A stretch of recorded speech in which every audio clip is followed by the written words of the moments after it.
on this region. All right, let's do it emphatically.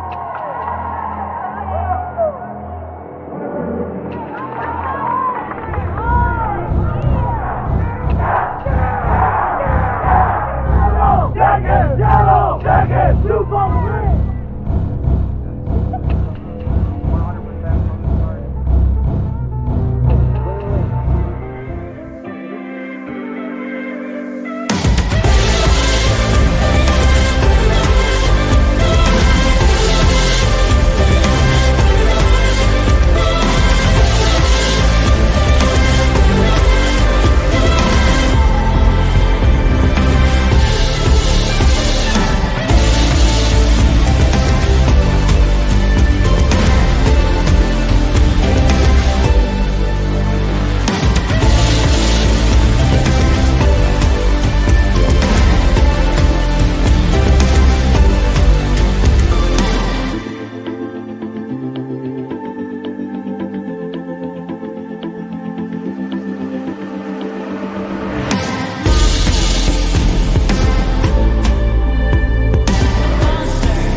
And need a meal fast? Turn to your local Super One Foods. Whether it be wings and dip for watching the big game, or simply a delicious healthy meal that's sure to satisfy even the picky eater in your family, we have you covered with convenient grab-and-go food options, all at the affordable prices you've come to expect. So leave the cooking to us and stop by your neighborhood Super One Foods, serving you lower prices and better choices. With me today, we're gonna have a good time. You've convinced me. I'm ready to switch my account. Oh my gosh! Specific answer. They're learning quick. Can we Google it? Whatever. Okay. He's a quick study. There's so many words I want to say. Be careful. It is a love story. You bet it is. Fair.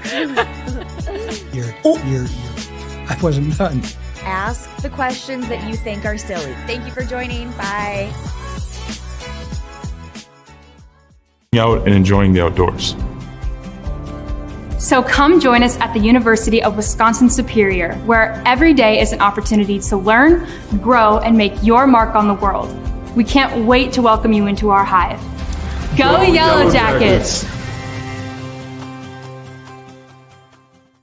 There's nothing better than a Subway Series footlong, except when you add a new footlong sidekick, like the boss with a new footlong cookie. This might be my favorite sidekick ever. What? Every epic footlong deserves a perfect sidekick. Together we learn. Together we study. Together we research. Together we compete. Together we climb.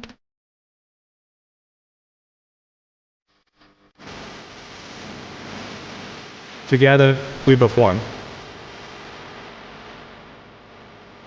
Together we relax.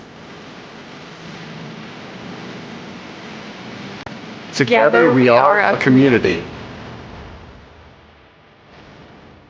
Together we are superior.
Just here with Bree Simon from He Dan changed Laughlin a into a year ago. coach. Obviously, Dano retiring after 300 wins and a long time with the program. How has the transition gone, in your opinion, going from Dano from last year into Bree in her very first year as a head coach? I think it's gone pretty smooth. Dano did a lot to help Bree kind of settle in really, really quick. So I think that's awesome on his part. He obviously did a great job here, and I'm grateful to have been a lot more goals this year and creating a lot more opportunities. Yeah, I 100% agree. I'm sure she agrees with everything that I said, Emma, but it is definitely giving us more opportunities to bury more pucks. We need more goals. Last year we struggled a lot. But this year I think we do have a lot more freedom, especially in our offensive zone. Girls are moving the puck a little bit faster and just gaining that confidence to do kind of individual plays too. We were talking about How nice Dano was it to have also a with the stronger change over from returners Bree. from last year as well coming in? Because whenever you change over a coach, you're not quite sure how things are going to go. I mean, how nice was it to have a bunch of upper-class players like yourself back and have played a fair amount of college hockey? How much smoother did that make the transition from Dano into Bree? Oh, it was awesome. I think that it couldn't have been a better year just because this group that we have, we're so comfortable with each other, and I think that we all know that, as far as the seniors, it's our last year, so we all know we kind of have to come together. No more bullshit, sorry to say that, but Okay. this is it. Got it. Yep. 154. 150.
Yellow Jacket Hockey is on the air from Westman Arena on the campus of the University of Wisconsin-Superior, where tonight the Yellow Jacket women's hockey team is going to try to find their way out of a 3-game funk as they play host to the Cobbers from Concordia College. Good evening, everybody, and welcome to the Yellow Jacket Hockey pregame show sponsored by National Bank of Commerce. Alongside Matt Johnson, I am John Garver. And Matt, the Yellow Jacket women have been stuck on 4 wins for a little while here, and I think head coach Breed Simon and her charges pretty anxious to get to win number 5. Yeah, I think so too. They're 4-6-2. I had a chance to catch up with Coach Simon before the game tonight, and she's a little bit frustrated with the lack of victory. She likes the way her team is playing, however. So a lot of these, they're in an 0-3-1 skid right now, go to 4-6-2 heading into this game here tonight. But they've had some hard puck luck in there as well. They've lost a couple of 1-goal games, have a 2-goal loss in there, and also have a tie. So they've been playing some very close games, and they've been playing well in her estimation, but just have somehow, for some reason, not been able to get the victories, and she's hoping that'll stop this weekend. Got to go all the way back to November 22nd, the last time the Yellow Jackets tasted victory. That was a 6-0 shutout against Northland College, so the Jackets going to try to find their way back into the win column against the Cobbers here tonight, to having a little bit of a rough start themselves. 1-5 coming into the game. Their opponents have been nothing to sneeze at, but 1-5 start they're having their struggles. Yeah, interesting schedule that the Cobbers have put together so far this year. This is only game number 7 for them. All 6 of their previous games have been in Maya Conference action, so this is their first time to see someone outside of their league. Like I said, 5 of the 6 games that they played so far ended up in losses. Their 1 win over St. Mary's in overtime, but they played some darn good competition in there. Augsburg, very good. They've also lost 2 games to Gustavus Adolphus. Everybody knows how good they are, and they split that series with St. Mary's. And this is the first time that the Cobbers, like I said, stepping outside of MIAC conference competition. So should be an interesting contest here tonight, because like I said, they haven't seen anybody that's not a MIAC foe yet. So we'll see how that all plays out here at Westman Arena tonight. Yeah, Augsburg's a nationally ranked team. Gustavus is a perennially nationally ranked team, and St. Mary's was ranked at one point this season too. So they've played 3 very difficult teams,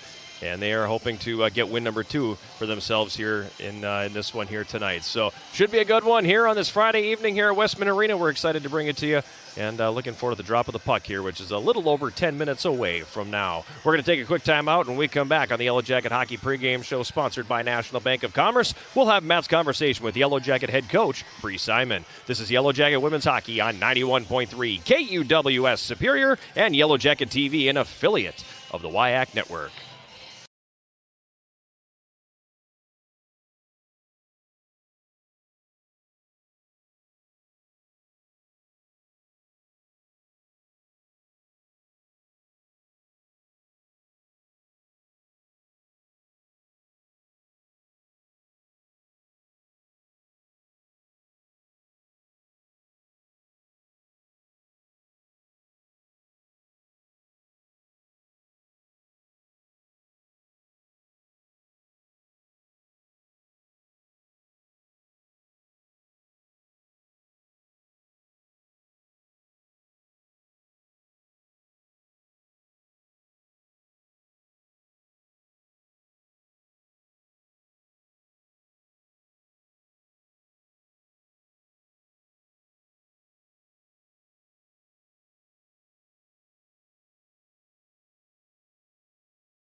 Back with Yellow Jacket head coach Bree Simon. And Coach, last time we chatted, it was still kind of a transitional phase for your team a little bit. Still is a transition. I mean, transitions like going from a longtime head coach to a new coach don't happen overnight. It's one of those things you kind of work into.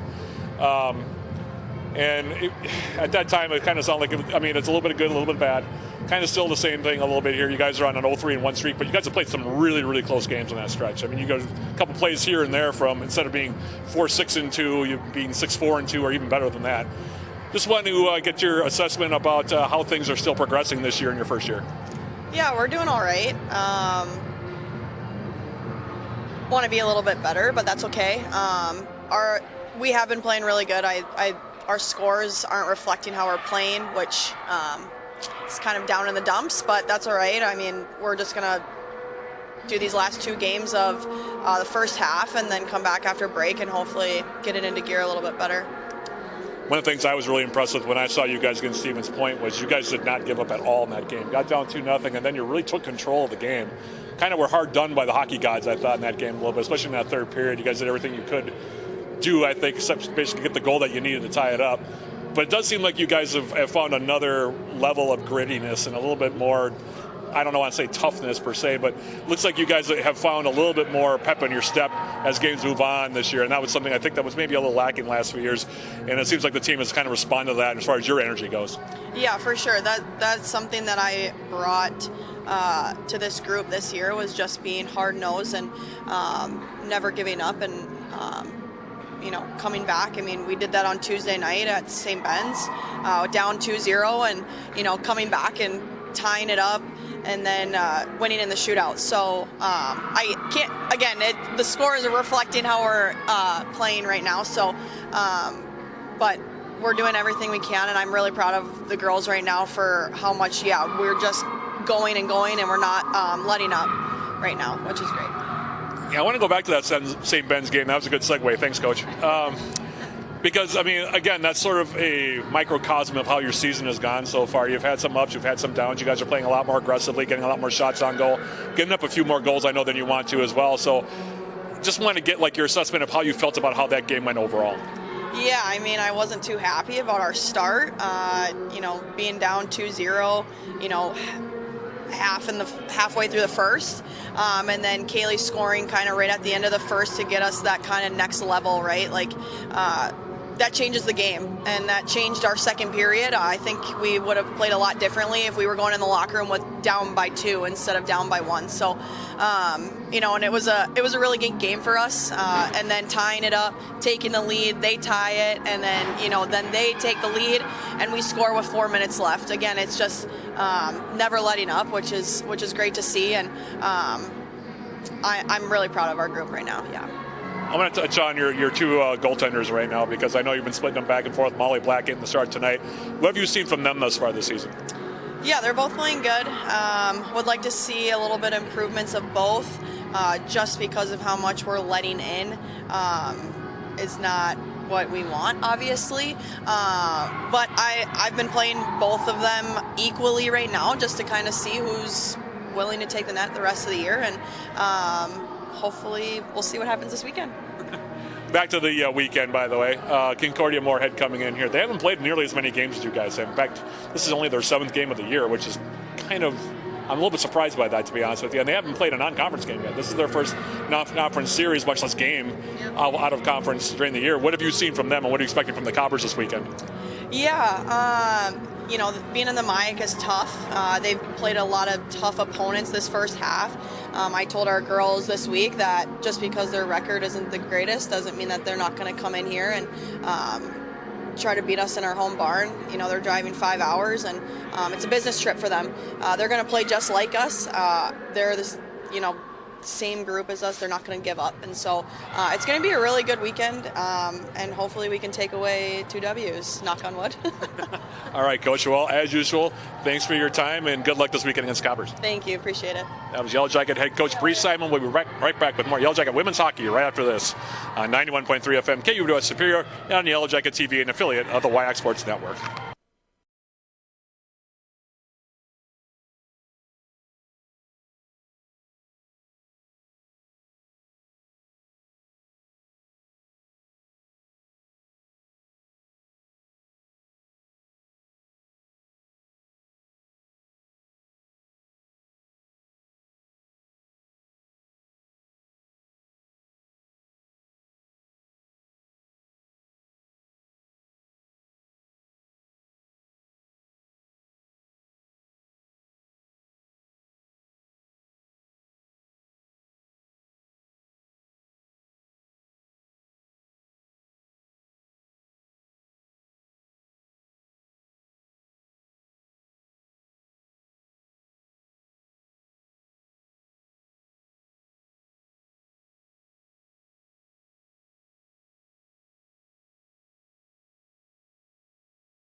We're back here at Westman Arena, moments away from the drop of the puck between the Yellow Jackets and the Cobbers from Concordia College. He is the big sound, Matt Johnson, and I am John Garver. Time now to take a look at the starters in this one, starting goaltenders, that is. And as always, our starting goaltenders are sponsored by Superior Choice Credit Union. For the Yellow Jackets, it'll be Molly Black getting the start. She's a 5'3" senior out of Devils Lake, North Dakota, making her 7th appearance on the season. She's 2-3-1 at 2.30 goals against average. I think that's a typo. I bet it's a 3.30. Let's probably look on the next sheet, right, buddy? I am mistaken. It is 2.30 goals against average and a .905 save percentage for the Yellow Jackets senior netminder. Apologies for not giving her enough credit, John. Not giving enough credit on that. You can revoke my license anytime. At the other end, it's going to be Ashley Arvidsson getting the starting goal for Concordia College. Arvidsson is a fifth-year senior out of St. Cloud, Minnesota. Transfer from St. Scholastica. Making her 6th appearance on the season. She is 1-4 with a 4.64 goals against average and an .855 save percentage. The Yellow Jackets in the home white sweaters with black and yellow trim will be going from left to right here in period number 1. The officials for tonight's game is assigned by the Wisconsin Intercollegiate Athletic Conference. Referees are Kevin Kangas and Kelly Dean. The linesman is Jeffrey Pape. Mr. Pape steps into the circle, drops the puck, and we are underway here from Westman Arena on this Friday evening. A reminder, the opening faceoff is sponsored by Barker's Island Inn, Northern Wisconsin's Island Getaway. Yellow Jackets send it the distance. Icing waved off as the speedy Kaylee Swerhun wins the race to the puck. Now Ashton Parnell left circle, turns and fires. Little friendly fire there as she caught Bryn McLean in front. Yellow Jackets able to hold the zone for a moment, but now Concordia will take control of the puck in their own zone. Lila Lacto carries it up on the left wing. She'll cross the red line and dump it down into Yellow Jacket territory. Darby Matson picks it up there, moves it ahead for Garner on the left wing, now in the middle for Sherling, and she'll send it into the Concordia zone. It's going to be cleared back to neutral ice where Lucy Drugas gets it for the Yellow Jackets, but a momentary lapse of the rules of hockey. You have to wait for your teammate to vacate the zone before you can go flying on in there. And 48 seconds in, the Yellow Jackets are going to be called for the offside. Keep a close eye on how the Yellow Jackets start this game. One of the things that Coach Bree Simon was unhappy with in that game against St. Ben, she's very happy with the last 2 or 3 periods of play for UWS in that 4-4 draw against the Blazers last time out. Oh, no. They're the Bennies. They're the Bennies now. Okay, see, I was going to do that at some point, but now they're the Bennies. Anyway, the point being, she was not too happy with their start. Got behind 2-0 in that opening period. Got one at the end of the period from Kaylee Swerhun, and then came back and ended up being a 4-4 draw, and they got the shootout victory in that contest against St. Ben's last time out. But while she's been happy with how they've been playing, she was not happy with the start. So there's been a lot of emphasis on a good start here tonight. We'll keep an eye on how that plays out here in this first period from Westman. And a false start on the face-off. Is that a 5-yard penalty? I didn't see any yellow flags. I think just a warning here. At any rate, Abby Ruley for Concordia carries up the right wing, gets to the right circle, feeds that one right out front. Abby Hardwick was there for Concordia, but she couldn't corral that puck. And Cora Coase came back from her right wing position. John, nice job back checking for her, going back to those days where she was a defensive player. It's only been the last couple of games that Cora Coase has been playing the forward position, and it's been a productive couple of games for her. She scored a pair in that loss to Eau Claire last Saturday and had an assist on Tuesday at St. Benedict. She's always been an offensive-minded defensive player. I mean, she's been a player that likes to pinch in from the point, get shots away from the point, plays on the power play quite a bit for UWS during her career. So she has good offensive skills, John, as we've seen over the years. Probably not a bad idea to test her up at forward. Puck is in the offensive zone for the Yellow Jackets now. Jenna Hoops tried to feed that one over for Andriacci in the right circle, but hits a skate and ends up in the left corner. Now Concordia will start it ahead. A little bit of interference run there by the Yellow Jackets as Aislinn Carrick stepped into a Concordia player, and that will result in an icing call. And the faceoff coming all the way back down in the Concordia zone. 18:08 to go here. First period, no score from Westman Arena in Superior. I am John Garver. He is the big sound Matt Johnson. Happy to have you along on this Friday evening as the Yellow Jackets and Cobbers open their 2-game series. Yellow Jackets holding a very slight edge in the all-time series, 9-8. Cobbers won the last one, however, right around a year ago, 7-3 at the Moorhead Sports Center. Puck played down in the Yellow Jacket zone. Darby Matson's pass up the middle had a little too much steam on that. It's out of the reach of Trinity Middle. They'll come all the way down to be an icing call. That'll bring the face-off all the way back down in Yellow Jacket territory. So a little over 2 minutes into this one, and a little bit of a herky-jerky start. No shortage of stoppages here, Matt. Yeah, a little choppy. Quite a few whistles here to begin this one. We'll see if we can get some flow going here. 17:44 remaining in the period, so obviously a lot of time to get their footing, but like I said, quite a few whistles to start this one. Jackets control that face-off now, and it's going to be played ahead for Eiley Dahl. She'll send it into the Concordia zone. Arvidsson's going to be content to just drop down and cover that one up. And we'll have a reset here and a face-off coming in Concordia territory. And the choppiness continues. A lot of whistles here to start. So no official shots on goal between the two teams. We're nearly 2.5 minutes into this opening period. Gobbers take control of the face-off on this one. Kira Borison up the left wing, sends it into the Yellow Jacket zone. It comes behind the net now. Cameron Iverson for Concordia carries it to the right wing corner as Ashton Parnell. Took a heavy fall behind a heavy hit there, and the Concordia player's stick is stuck in the boards. A little bit of a safety hazard there, yet the officials are just going to let that thing stick out from the end boards there. Don't see that real often. No, you don't. I don't even know how in the world that happened, but nonetheless, it did. Well, it happened behind the play, and Ashton Parnell, like you said, took a heavy fall behind the net, and you said the stick is literally, like you said, jammed into the boards back there. It's looks like it tore the advertisement and everything. You know, that cost me money. Shot comes in from the right point. Yeah, the quick trip sign is none the better for wear over there, John. My goodness. That one's going to be kicked away. I don't know if the referee sees it because they just are letting it stay there. All right, well. Play on, folks. Yeah, well, this is the longest stretch of play we've had without a whistle, so maybe there's something to it. Tipped into the Yellow Jacket zone. Maddie Rewert's behind the goal. She turns it over. Gobbers get it back now. They've got it left wing corner. It comes up to the left point. Sienna Kropp fires it back down low behind the Yellow Jacket net. Sherling picks it up there. Nifty little bit of stick handling, and she'll come to center. Trying to spring Coes behind the defense, but that one broken up. It comes over now onto the left wing side. It comes behind the goal. Now it'll be wrapped around onto the right wing for Freeze. Freeze clears that one back out to the neutral zone for Concordia. Carrying it up to center now. Savageau up the left wing. She's taken down, and that's going to be a penalty here on the Yellow Jackets. So the first power play of the evening will go to the visitors.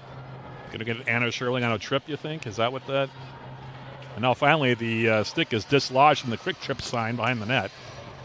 Actually, they're not going to get. They're going to get Aislinn Carrick. Yeah, Aislinn Carrick for the Yellow Jackets, the freshman from Alberta, goes to the box for 2 minutes. Is it tripping?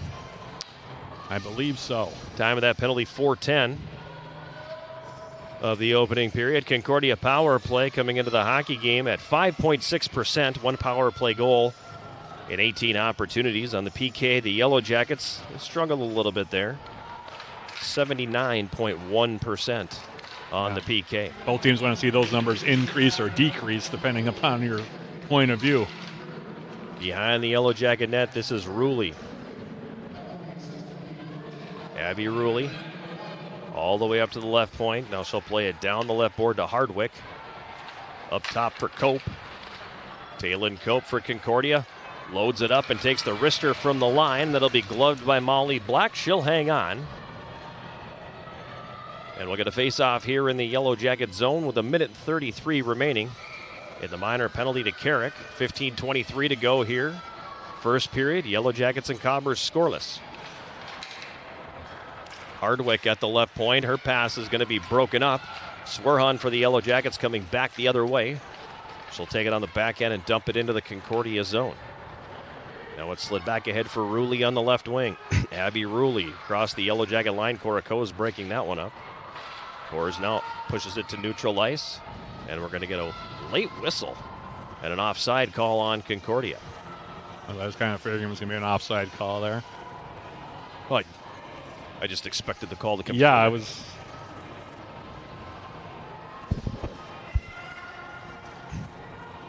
Minute 12 left in the minor penalty now to Carrick. Jackets controlling it here. Jenna Hoops, shorthanded across the Concordia line, takes a shot from the right circle. Steered away by Arvidsson. Severson now carries it to center for Concordia. Moves it ahead on the left wing. Mertens. Memphis Mertens. It's knocked off her skates with a check by Sherling. Then Coase will take the loose puck and fire it all the way down the ice. 45 seconds remaining in the Concordia power play. 14.5 to go, first period. Yellow Jackets and Cobbers scoreless. Savageau up the left wing, drives it to the net, then loses the puck. Freeze stays with it there for Concordia. Doesn't get the shot away. Yellow Jackets get control of the puck and send it the other way now. Shorthanded. This is Garner. Garner, one on the goalie, a shot, and she misses that one just wide. Took the wrister from the left circle and misses it just wide on the short side. Kaylin Garner, leading goal scorer for the Yellow Jackets this season, had a really good look there coming in shorthanded on that far side. Just had, I think, maybe slip off on her a little bit, but just missed the net on that sharp angle. Back the other way, Skogman for Concordia with a shot from the right circle that misses. Henches from the left point has that shot blocked. Darby Matson tried to clear it, doesn't leave. Jackets now, penalty has expired, so Carrick comes out of the box. And as a result, the Yellow Jackets will be whistled for icing. And that'll bring the faceoff back down in the Yellow Jacket zone. 13:45 remaining here, first period. Shots 2-1 in favor of Concordia, and we have no score. Not a bad penalty kill for the Yellow Jackets there. Kept everything outside. One early shot in the power play, but last minute 45 about no shots at all for the Cobbers and a couple of good shorthanded best scoring breaks, opportunity was for the Yellow Jackets there. Rewerts banks it off the end boards behind her net. It finds Matson on the right wing. She passes that one ahead for Swerhun, who got a stick on it. Comes into the Concordia zone. Cobbers clear it right back out. Now in the neutral zone, Bryn McLean for the Yellow Jackets. Gets it to Drugas, who moves it ahead for Parnell. Now on the right wing boards, right at the Concordia line. Parnell tried to flip that one deep, but it got blocked. Puck ricochets to neutral ice, where Drugas picks it up and she dumps it back in. Henches has it now for Concordia. She plays it to neutral ice. Cora Coase knocks it down, then she gets upended. Play continues on. Coase still had the puck the entire time. Tried to center it, but that one blocked. Now behind the Concordia net, Garner. Kaylin Garner for the Jackets carries it into the right wing corner. Garner loses the handle on the puck. Anna Nelson for Concordia rotates it back behind the net. It comes up to Jacqueline Lloyd. And from the right wing, she'll clear it to center. Jackets play it back in. Lloyd carries it back out. She crosses the red and flips it down into the Yellow Jacket zone. Drugas will chase it down. They'll throw that up the right wing side. Cobbers intercept. They try to poke it back down the boards. Jackets break that one up. Cobbers stay with it, however, and Hardwick on the left wing gets knocked off her feet. Puck comes free behind the Yellow Jacket net. Taylor Marks had it, then she loses it. Ruley's got it now in the right wing corner. She slides it up top, right point. Back to Ruley. She carries into the slot. Backhand shot from between the circles goes wide. Cobbers come out with it again. Ruley tried to center. Kind of handcuffed Hardwick a little bit. Hardwick on the left wing. Leaves it along the boards for Ruley. Lucy Drugas doubled over. I can't tell if it's an injury or if it's exhaustion. And then she takes a stick up in the face mask. Play continuing on. Yeah, that was got a that little was high sticking. Yeah. Meanwhile, back the other way. Memphis Mertens for Concordia on the right wing. Tried to play it to the front of the net, but it doesn't go. Concordia regaining control here. Ali Emeneth loses the puck to Andriachi, who plays it the other way. Jackets have to tag up to avoid the offside at the line, and the Cobbers will come back. Now a steal, Andriachi. She gets her feet taken out. Play continuing on. Interesting considering that opening tripping call, John. We've seen about 3 or 4 that could have been called here. That definitely should have been called, but Andriachi back the other way. Andriachi from the left side gets knocked down again. Never did get the puck to the front of the goal.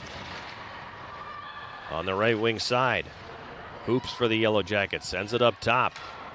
Carrick plays that one back over. Steiner with a shot from the left point that goes wide of the mark. Now Carrick again from the right point. A shot sticked away by Arvidsson. Puck's tied up. Left wing half board. Offensive zone for the Yellow Jackets. 10:45 to play. First period, Jackets and Cobbers scoreless. In the neutral zone now, this is Steiner. Stacy Steiner for the Yellow Jackets goes to dump it in and catches the linesman there. Fortunate bounce for Concordia. They'll lug it back the other way. This is Freeze up the left wing. Jerica Freeze circling back behind the goal. The puck taken away from her. Emma Klagora picks up the loose puck now, and she'll play that the other way. It's going to come all the way down. Icing's going to be waved off as Eiley Dahl wins the race to the puck. Dahl for the Yellow Jackets in the left wing corner, tied up. Trinity Middle in to help out as they dig away for that puck. It's finally going to be worked free. Takes a strange hop, and it came to the left side of the goal. Arvidsson sticking that one away from trouble as we pass the midway point of the opening period here tonight. Yellow Jackets at Concordia scoreless. Savageau for Concordia gets it into the neutral zone. Jackets break it up. Taylor Marks feeds it ahead for Parnell. Parnell gets around one. Parnell with the lane to the net. Parnell takes the shot. Boy, no, they waved it off. Okay, I was about to get excited and do the goal call there. Arvidsson didn't know where the puck was. She didn't know where the puck was, and the way that she turned her body made it look like could have only been in the net. The referee pointed, but goal judge never popped that red light on. So. No, that's where we keep our eye on it as well. And I was waiting for the light to come on. It never did, and then the referee waved it off, so... Best scoring chances for the Yellow Jackets so far. One for Garner, one for Parnell. And like you said, Ashton Parnell showing some good speed, John, coming around the outside, got behind the D, came in, a couple of dekes to her forehand, got the shot away. And like I said, Arvidsson didn't know where it was. I was expecting light to come on, so were you, I know. I was ready. Building up the goal call there. You were. Know? Yeah, and then, of course, it was a sea of humanity that went into the crease trying to find the puck. But holy smokes, that was this close, John. I'm watching the officials have a conversation about it, and they're all just staring at the empty net right now, going, boy, I hope we made the right call on that one. It's an interesting game here so far. We've had one penalty. Could have had probably 2 or 3 extra ones. I mean, Cora Coates got dumped on a play earlier on. High stick on Lucy Drugas, and then the move by Parnell coming in. So they've been letting them play ever since that opening tripping call. Let's see if that continues for the rest of the evening here. I'm kind of surprised based on that opening call that they didn't call a couple more. I know, because there's been more egregious plays that have happened here since that opening tripping call. But nonetheless, we digress. As we are wont to do. 9:31 remaining here in the first period. No score between the Yellow Jackets and the Cobbers. Shots favoring the Jackets 3-2. Face off to the left of Arvidsson is controlled by Concordia. It comes out into the neutral zone. Swerhan on the back check broke up the play. Cobbers stay with it and dump it in. Parnell gets there first behind the net now, and she'll start up the right wing with it here. Wanted to spring hoops behind the D, but that one's going to be broken up. Freeze on the left wing for Concordia. Parnell in there to take the puck away from her. Then she stepped on it and falls down. Puck was underneath Parnell for a bit there. Finally, it's worked free up the right wing boards, and Hoops is going to clear. I think she was trying to spring Swerhan. Swerhan's going to win the race. Oh, she doesn't! Woo! And the Jackets have been winning the race to the puck down the ice several times, John. They've been able to negate icings, and then their fastest skater in Swerhan trying to race that one down. I thought, like you did, that she was going to get there first. Well, she hit the afterburners at about the red line, and I'm like, okay, she's going to win the race to this puck, and then the arm came up, so I'm going to have to quit talking about that kind of stuff. I'm going to get written up for dogging on the officials a little bit here. Might have been the right call, but it was very tight. We'll just say that. Hoops back the other way for the Yellow Jackets. Now 1-on-4, never gets the shot away. Ends up in the net herself and takes out Arvidsson in the process as the Cobbers clear it back into the neutral zone. Cope on the left wing. Sends it deep. It comes back behind the Yellow Jacket net. They wrap it around on the right wing. Scherling couldn't quite handle that pass, and now it's loose behind the Yellow Jacket net. Cobbers come away with it. Centering pass goes off the stick of Lloyd in the slot. Yellow Jackets clear it ahead, and on the right wing it's Garner across the Concordia line. Right circle a shot. That's going to get blocked. Comes back behind the net. Over to the left wing side where Coase picks it up. Cora Coase centers. Nobody in a white sweater there. Goes off the stick of Steiner into the slot. Long shot by Carrick goes wide of the goal. Steiner now in the left wing corner. Sends it up top at the left point. Coase takes the wrister. That hits traffic in front. Puck still free right on the doorstep. It's going to get poke checked off the stick of Emma Booth in front. Good job by Arvidsson there, John. That would have been dangerous if Booth had been able to collect that puck. Booth carries it up the left wing boards. Feeds it to Steiner at the left point, who then rotates it back down low for Andriachi. Gabby Andriachi up top. Left point. Steiner walks, winds, fires. She scores! Stacy Steiner with the slap shot from the blue line, and with 7:26 to go in the first period, the Yellow Jackets have moved in front. First career goal for the 5'8 freshman from Janesville, Wisconsin, Stacy Steiner. And that was a beauty. I'm not sure Arvidsson ever saw that puck, John. That one just right inside the line, as you said. maybe a little bit of traffic, screening Arvidsson a bit. Maybe didn't get a good look at it, but well-placed shot there by Stacy Steiner, and congratulations to her first career goal, 1-0 Yellow Jackets. There was absolutely some traffic in front. How do we know it was Steiner's goal? Because they just brought the puck to the bench. So keep that biscuit, young lady. First collegiate goal for Steiner. Andriachi gets the helper. And the Yellow Jackets are in front here. For your Yellow Jackets, her first goal as a Yellow Jacket, number 27, Stacy Steiner. She got an assist from number 12, Gabby Andriachi. That's Steiner from Andriachi, and it's a 1-0 lead for the Yellow Jackets. They dump it into the offensive zone. Andriachi winning the race to the puck. It's going to be taken off her stick and sent around to the left side. One of the things we're seeing in this first period, though, John, the Yellow Jackets winning a lot of races to the puck. Ruley now for Concordia, back the other way, gets to the right circle and takes the shot. Black makes the save.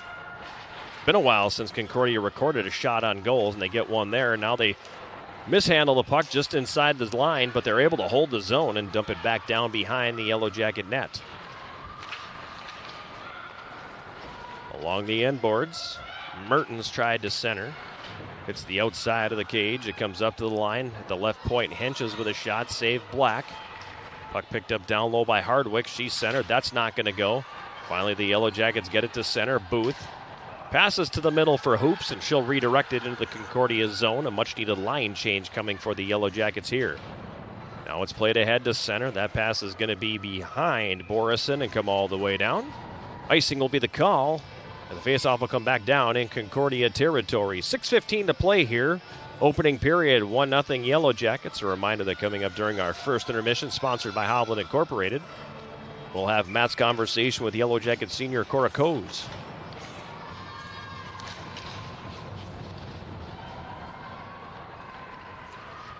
Puck just sitting in that left circle for what seemed like an eternity, and finally it'll be cleared out. Skogman for Concordia sends it into the Yellow Jacket zone.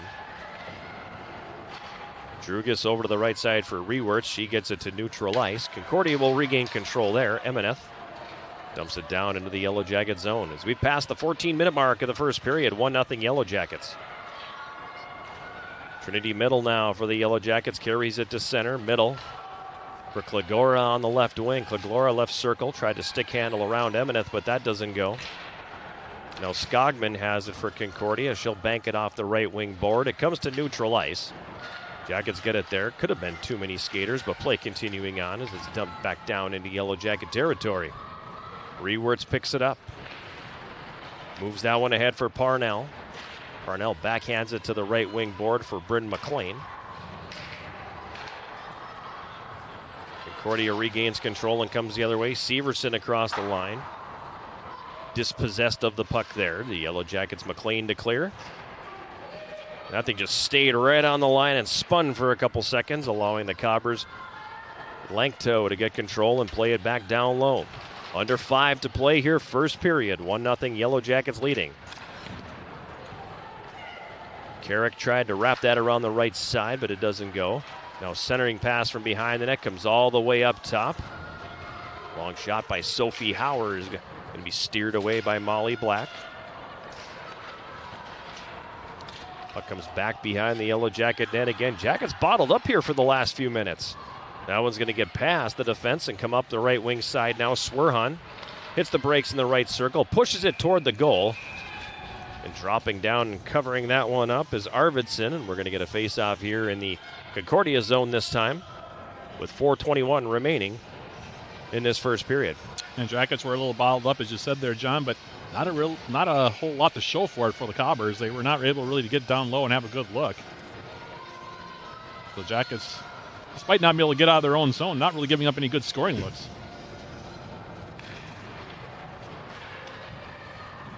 Marks at the right point for the Jackets, plays it down low. Garner picked it up behind the goal.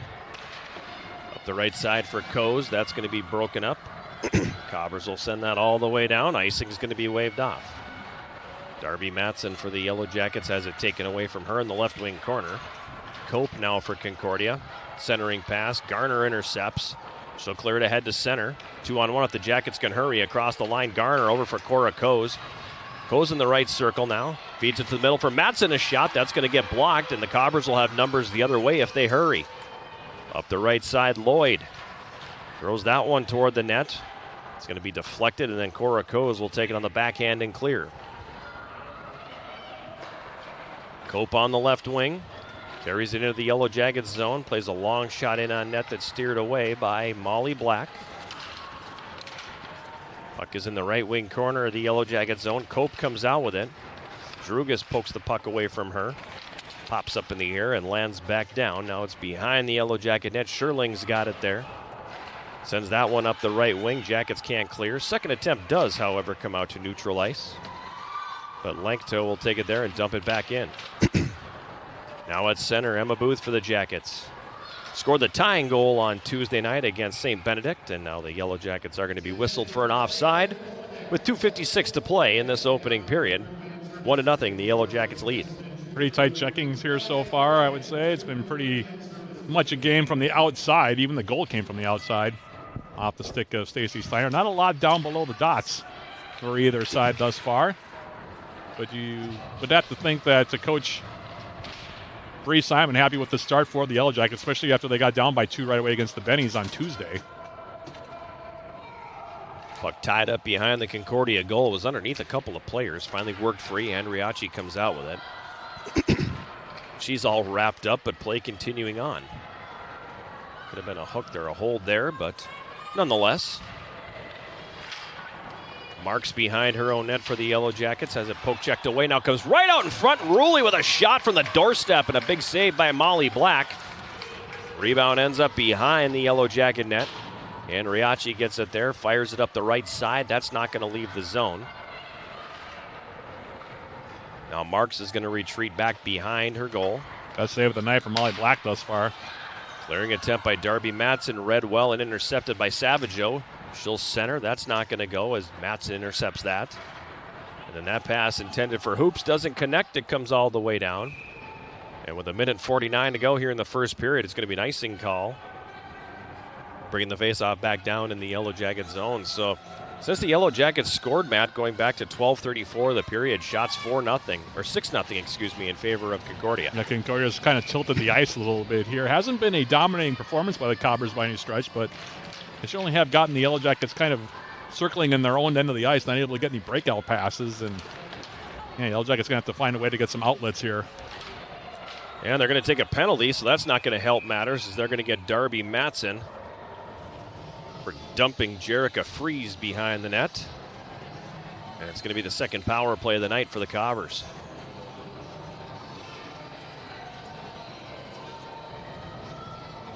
Time of that penalty, 18:24 of the first period.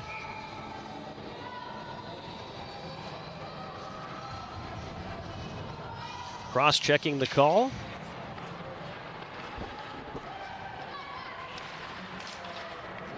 And the Cobbers win the draw and set up on the offense. Now a shot from the blue line. Taken by Savageau, hits traffic in front, and the Yellow Jackets able to clear. Savageau, the player to watch, by the way, in maroon and gold, leads them with 5 goals this season. Nobody else for Concordia has more than 2, so she's definitely the target player for them. One number 22 in maroon and gold. She's got the puck now in the high slot, feeds it over. Mertens with a shot from the left circle, misses high. It comes down in the right wing corner. Dug free by Skogman for Concordia. Up top, Savageau at the left point. Mertens at the left point, back to Savageau, walks it down, fires from the left circle and misses high. Drugas ties up Skogman in the right wing corner. Skogman comes out with the puck. Savageau has it right point, takes the shot through traffic, hits Fries in front, never does get all the way through. Puck is loose at the right side of the Yellow Jacket net. Black trying to do the snow angel down there and get the puck underneath her. And finally is able to secure it. We'll get a face-off in the Yellow Jacket zone here, but Molly Black seriously doing the snow angel in the goal crease, trying to find that puck and keep it underneath her. Yeah, using all that 5'3" frame of hers. Not the tallest goalkeeper in the world you'll ever see, but did a nice job there, getting as much out of that 5'3" body of hers as she could there. Just like enough. Yeah. Got just enough. Jackets try to clear. It's not going to come out of the zone as Hardwick holds here for Concordia. She plays it back behind the goal. Puck worked free up to the left point. Emeneth gets it there. Over now for Cope in the right circle. Her one-timer misses wide. 15 seconds left in the period. Jackets go to clear. It goes off the glove of Kaylin Garner. Comes back into the zone. Jackets shorthanded now with Sherling to center. And it comes down in Concordia territory.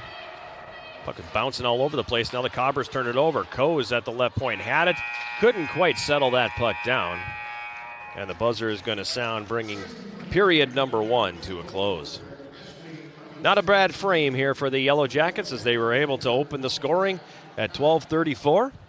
The only marker on the board so far in period number 1. And we go to the break. Yellow Jackets leading 1-0. We'll take a quick timeout and come back with our first intermission sponsored by Hovland Incorporated right after this. You're listening to Yellow Jacket Hockey on 91.3 KUWS Superior and Yellow Jacket TV, an affiliate of the WIAC Network.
We're back at Westman Arena. It's our first intermission sponsored by Hovland Incorporated, and the Yellow Jackets have themselves a 1-0 lead after 20 minutes of play. Yellow Jackets getting the only goal of the period at 12:34. Hey, I just noticed that 1, 2, 3, 4. Ooh. Scoreboard poker. It is a straight. Yeah, it it's is straight. a straight. Yeah. So, I mean, maybe. Yeah, maybe. Anyway, my mind kind of went to Sesame Street, though. Remember, like the right, yeah, you're old right, enough, you're the same vintage, so you know Sesame Street. Yep. And the whole pinball machine. 1, 2, 3, 4, 5, 6, 7, 8, 9, 10, 11, 12. Yeah, I am well aware.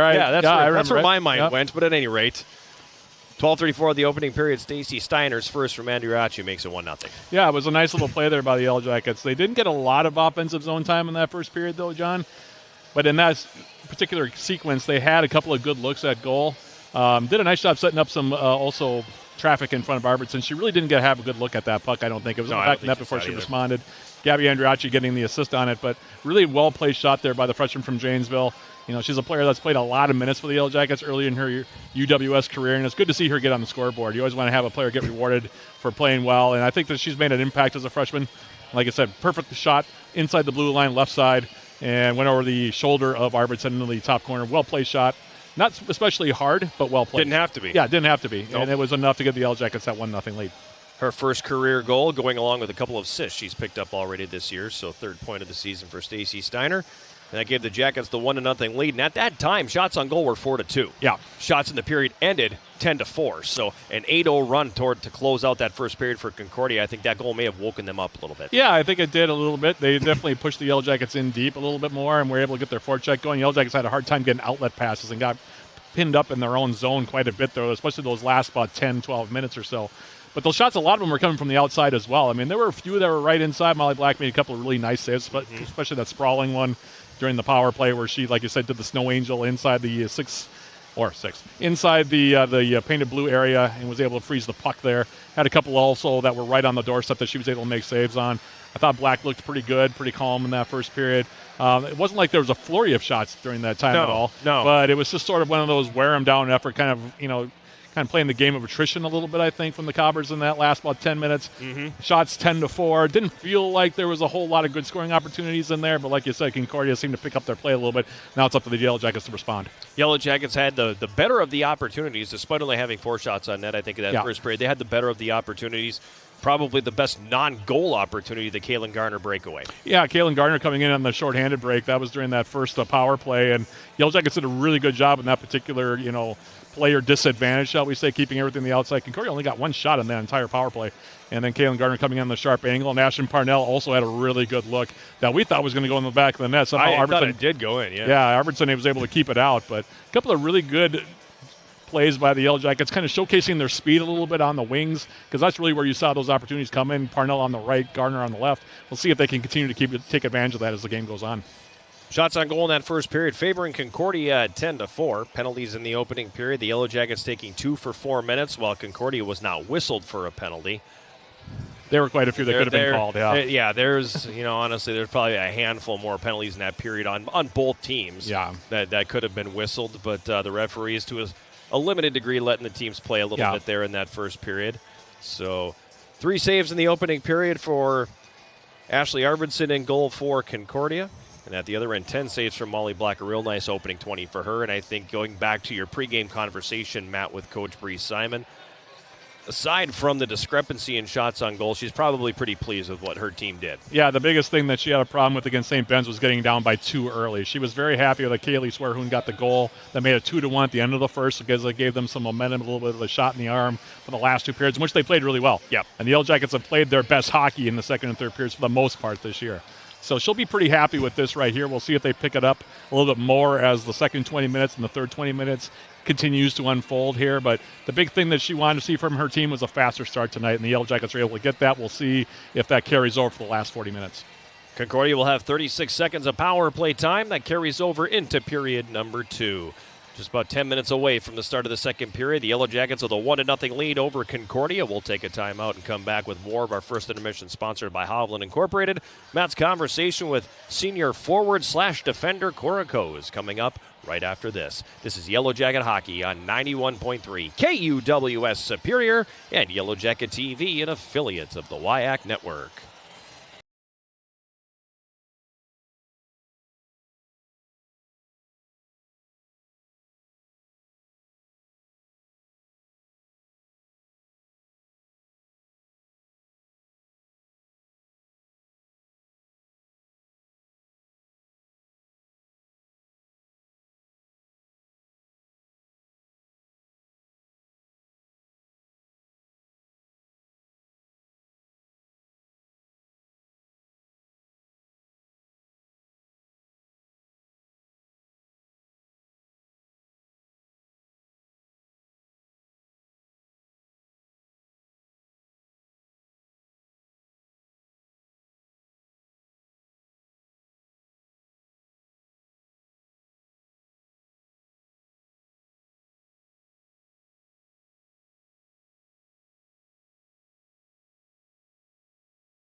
defense player, I guess we could say, Cora Coes. Cora, thank you for joining me for the player interview. First question, obviously changing over from a new coach into a new coach this year with Bree Simon from Dan Laughlin a year ago. Obviously, Dano retiring after 300 wins and a long time with the program. How has the transition gone, in your opinion, going from Dano from last year into Bree in her very first year as a head coach? I think it's gone pretty smooth. Dano did a lot to help Bree kind of settle in really, really quick. So I think that that's awesome on his part. He obviously did a great job here, and I'm grateful to have been a player under him. But having Bree come in my senior year, it's nice, it's fresh. It's definitely a different style of game than Dano, but she definitely knows how to win, and she's putting in the right players, and she's putting in the time. So I think that it was a good change. I think we needed it, and I think that it's going really, really well for the start. It's one of the things I talked about with Emma Booth, who was a player I talked to in an earlier broadcast. She said it kind of gave you guys a little bit of freedom to play a little bit more aggressively. It seems like you guys have really taken advantage of that because you're scoring a lot more goals this year and creating a lot more opportunities. Yeah, I 100% agree. I'm sure she agrees with everything that I said, Emma, but it is definitely giving us more opportunities to bury more pucks. We need more goals. Last year we struggled a lot. But this year I think we do have a lot more freedom, especially in our offensive zone. Girls are moving the puck a little bit faster and just gaining that confidence to do kind of individual plays too. How nice was it to have also a strong group of returners from last year as well coming in? Because whenever you change over a coach, you're not quite sure how things are going to go. I mean, how nice was it to have a bunch of upper-class players like yourself back and, have played a fair amount of college hockey?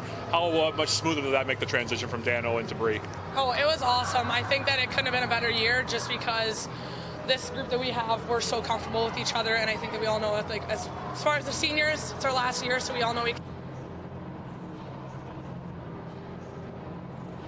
this is it. We don't have another year after this. There's nothing after this, so I think that it's really easy for Bree to come into a team that we're willing to do anything to win. As far as Dano, it was awesome that he had that group for such a long time too, and knowing that he left Bree with a bunch of girls that have been here for 3 years know what it's like. I also think that it'll be good for Bree next year to kind of have a clean slate in a way. I think that it'll be good for her to start rebuilding this program, but as for now, we need to focus on winning and making it to the playoffs. I guess another question I have for you is, how are the newcomers adjusted as well? I mean, you guys, like I said, bringing back a lot of upper-class players from the last couple of years on this team, but some newcomers have come in as well. How have they kind of mesh with the group? Oh, they're awesome. We have a great group of freshmen. Holy cow, I couldn't have asked for any better. I think that all of them have their own personalities. They're great on the ice. They're great off the ice. Super involved. They love everything that we stand for here at Superior, and I just think that they're doing a really, really good job. So I'm happy that they're here, and I've met them. And now we'll turn to this game tonight against Concordia. Obviously, it's the first of two against the Cobbers. It's a non-conference game. You've seen a lot of MIAC teams so far this year. This is just another one. Do you know anything about them hanging this game here tonight? I don't. I know they had a long bus trip and that we gotta capitalize. But they're going to be a good team. They work really, really hard, and we're just going to go out there and do our best. All right, as usual, thank you, Cora, for the player interview, and good luck tonight against the Cobbers. Thank you so much. That was Yellow Jacket defense player Cora Coles. I'll be right back with more Intermission programming right after this on 91.3 FM KUBD Superior and on Yellow Jacket TV, an affiliate of the WIAC Sports Network.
We're back at Westman Arena. It's our first intermission sponsored by Hovland Incorporated. Just over 2 minutes away from the start of this second period here at Westman Arena. The Yellow Jackets with a 1-0 lead over Concordia after 20 minutes of play.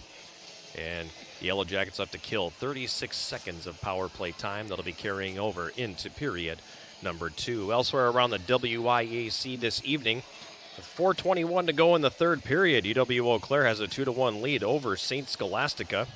So the Saints, speaking of teams that were off to a tough start, they had only scored, I think, 10 goals or something like that in 7 games, all of them losses, and then they defeated the Yellow Jackets in OT here a couple of weeks ago right before Thanksgiving, and they are given the number 10 ranked UW-Eau Claire Bugolds all that they could handle tonight, 2-1 with just over 4 minutes to play. Somewhat deceiving 1-9 record for the Saints. Yeah, it really is. Yeah. And then Augsburg, nationally ranked Augsburg, has a 1-0 lead over UW Stevens Point. Second period just getting started in that one. Hey, Matt. Hey, what? If you can't get enough of the Yellow Jackets, tune into Eye of the Swarm, the official podcast of Yellow Jacket Athletics. Join the big Matt Johnson and myself. Don Garver. Throughout the years, we sit down with Yellow Jacket student athletes, coaches, and other guests. Eye of the Swarm is available on Yellow Jacket TV, on UWSYellowJackets.com/podcast, Spotify, iTunes, or wherever you get your podcasts. Latest episode dropping this week, featuring Reed Johnson and head coach Greg Polkowski from Yellow Jacket Men's Hoops. Team that you've had a chance to watch a little bit of this year. Real peculiar schedule because they have a few games at home in the early going, and now we don't see them again until January 8th. You know, it was weird too, John, because I was looking at the schedule. They're not even home all that much in January. No, they're not. Yeah, there's then the last 4 weeks, they're always at home. I think there's like 3 maybe games or 4 that are going to be at home, and so it's been chunks of the schedule. They've had 4 or 5 games at home, now 4 or 5 on the road. Then, of course, we have the holiday break coming up. They're going to be in a postseason tournament. Maybe even a couple of them. I have to go back and look. But, yeah, they're not going to be back home until January 8th. So it's going to be a while before Polk and company are back at the Mertz. Yeah, it's actually when both men and women are back home is January 8th. So it's been a bit of a basketball desert, if you will. It has been, indeed. Both teams back on the ice here for the start of period number 2. Yellow Jackets on the PK in the early going. Jackets will be defending the goal to our right. And in the white sweaters with black and gold trim will be attacking from right to left. Cobbers get the puck, get it a Cope in the right circle. Centering pass is going to be broken up. Swerhan took a bit of a strange route to that puck and wasn't able to get it on the first try, but now she does get it out. It comes all the way down. Darby Matson's out of the sin bin, and we are back to 5 skaters apiece. Ruley at center has it for Concordia. She crosses the red, carries into the Yellow Jacket zone on the left wing, picks up speed as she circles back behind the net. Loses the handle on the puck, and Parnell wraps that around the right side. Bryn McLean takes it there, comes to neutral. Her backhand pass comes over to the left wing boards, but the only person there is Hardwick for Concordia, and she'll dump it in. Fries picks it up left wing corner. Drugas meets her there. Puck's going to be dug free by Parnell. It throws it right up the middle and turns it over, and Savageau sends that one over the top of the net. Boy, talk about an ill-advised pass there by Ashton Parnell. Yeah, and the wrong player to have it in that high slot area, John. And Morgan Savageau, leading goal scorer this season with 5 of them so far through the first 6 games for the Cobbers. Here she is again, coming in on the right side. That one's going to miss just wide as that shot from the right circle ends up in the left corner. Now Fries behind the goal. Leaves that one along the end boards. Taylor Severson for Concordia cycles it back down low. Jackets bottled up here in the first 90 seconds of the second period. Fries comes out with it now in the right circle, takes the shot that goes off the outside of the net. Savageau plays that one up the right wing board for Hauer. Now back to Savageau, who I feel like has had the puck the entire second period. Gets it to Hauer. She'll take a shot that hits traffic in front. Puck's loose to the top of the goal crease. Yellow Jackets get it, and Taylor Marks will start it back the other way and feed McLean. Bryn McLean cuts over to the right, crosses the red line, and dumps it in. Garner giving chase. She picks it up in the left wing corner. Excuse me. Savageau's got the puck here now. She'll carry it to the middle. Throws that one ahead for Severson, who tips it down in the Yellow Jacket zone. Now the Cobbers will initiate a line change. Cobbers come out with it now. Left circle, a shot by Cope, and the save is made by Molly Black. Nelson for Concordia. Tried to play that down low. That's not going to go. Loose puck in the slot. Taken by Lloyd. A shot from point-blank range, and the save is made by Molly Black. She'll hold on to it. And we're going to get a face-off here in the Yellow Jacket zone. So 2 minutes, 35 seconds of play, Matt, to start the second period without a stoppage. And the Cobbers have tilted the ice severely here to start the second. They have 11 straight shots now for Concordia ever since Stacey Steiner's goal gave the Yellow Jackets a 1-0 lead. Thankfully, Molly Black looks pretty confident in goal right now, John. Otherwise, this would definitely be a 1-1, maybe even a 2-1 lead for Concordia. Emma Booth carries it into the Concordia zone and tried to center for hoops going to the net, but that's going to get blocked. Left point now, Matson fans on the shot, gets it back. Now that shot's going to be blocked. Matson now all the way over to the right wing side with it here, is able to sweep it down toward the right corner. It's going to be played behind the goal. Scooped up there by the Cobbers, and they'll play it ahead. Nice play by Jacqueline Lloyd, by the way. They're blocking that shot for the Cobbers, John. She went all the way across the ice with that thing blocked. Dari Matson trying to dig that puck out, but I said really nice play there by Lloyd. In the neutral zone, the Cobbers dump it back into Yellow Jacket territory. That was so offside, but the linesman didn't see the person changing that was behind him. So the Cobbers get away with one there. Now the Yellow Jackets Booth feeds that one ahead. Swerhun to center across the Concordia line on the left wing. Kaylee Swerhun looking for help, but the Yellow Jackets in the midst of a line change here. Reinforcements arrive in the form of Bryn McLean, but the Cobbers are going to come out with the puck now. Skogman's got it. Her pass is going to be broken up. Jackets regaining control with Swerhun driving it down low. It comes around behind the Concordia goal. Parnell on the right wing. Feeds that one up top for Rewerts. Now over for Drugas. Drugas from the left point, a shot, hits a skate, comes up into the slot, a long shot taken by Rewerts, and that's going to be gloved and held by goaltender Ashley Arvidsson, who hasn't seen rubber in quite a while. She'll hold on, and the faceoff is going to be coming up here with 16 minutes to play in period number 2. 1-0, the Yellow Jackets leading.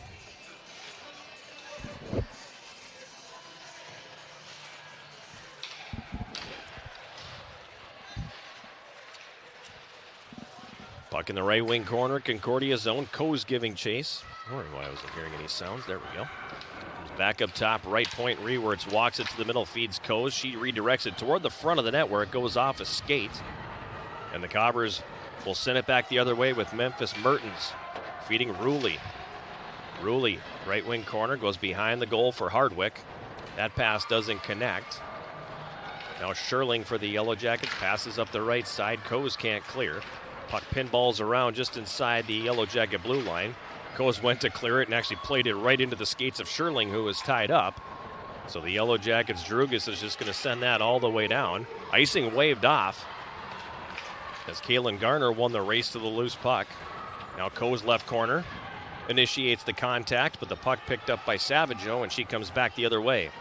Savageau for Concordia across the Yellow Jacket line, gets around Drugas. Savageau now, right wing corner.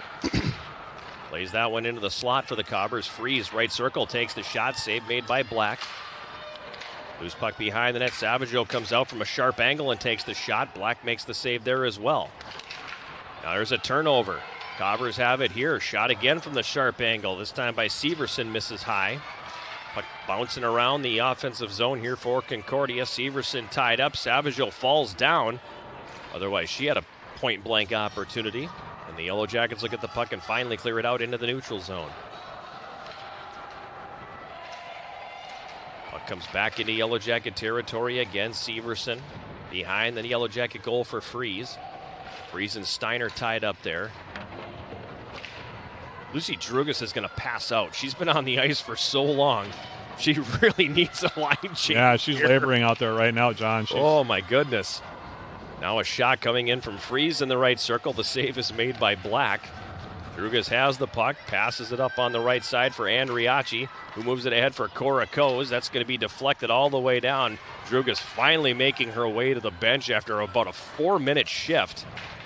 And the Cobbers coming back the other way. This is Cope across the line. A shot from the slot is going to be over the top of the goal as Black got a piece of that, and the Yellow Jackets clear it back the other way. Comes all the way down behind the Concordia net. Henches has it now for the Cobbers.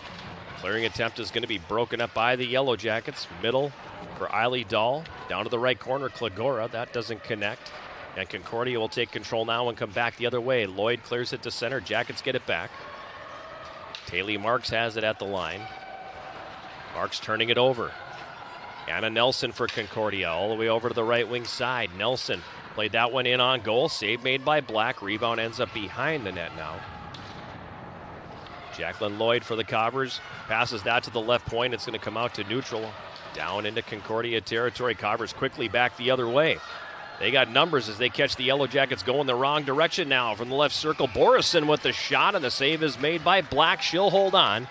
And we'll get a face-off coming up here in the Yellow Jacket zone. 12:44 to go here in this second period.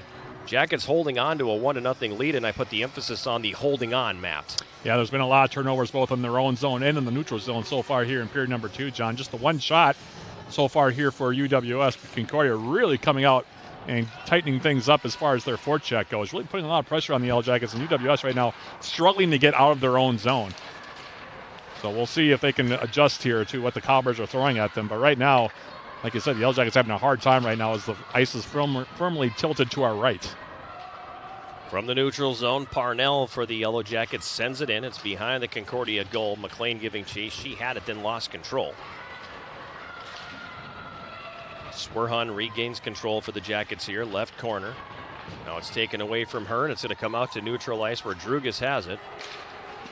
No rest for the weary there as Drugas right back out for the Yellow Jackets. And yeah, she was off the ice for all of about 30 seconds after that long shift. She's going to head off now as Maddie Rewerts dumped it in from neutral ice on goal. Arvidsson decides to hold on to it, and we're going to get a face-off here in Concordia territory. Good news for the Yellow Jackets, despite the fact they've been a little bit discombobulated here, John, the last few minutes. Molly Black looks very comfortable right now. So they've got that in their back pocket at the moment. Left wing corner, Concordia zone. They pass it up for Mertens on the right wing. She loses the puck as Kaylin Garner got it. Garner feeds it down for Coase in the right circle. Coase tried to bat that pass out of the air. Got it toward the net, but never did get it all the way there. Now Sherling in the high slot. Her backhand doesn't go. And Hardwick for Concordia is going to send that all the way down. And that just enough on it to go the distance. Good sell job by Steiner to... It's an art form, making it look like you're skating really hard when you're really just trying to not. Yeah. So that it ends up being an icing call. Works out well for the Jackets here. Face-off is going to be to Arvidsson's left. 11:35 remaining, second period. So I believe what you're saying is that was a veteran move there by Stacey Steiner. Absolutely. For a freshman, a great move.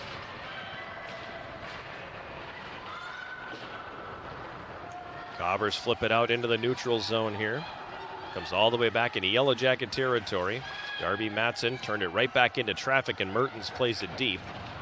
Now Mertens from the right corner. Tried to center. Jackets intercept, and they're going to start back the other direction now. Marks leaves it for Sherling.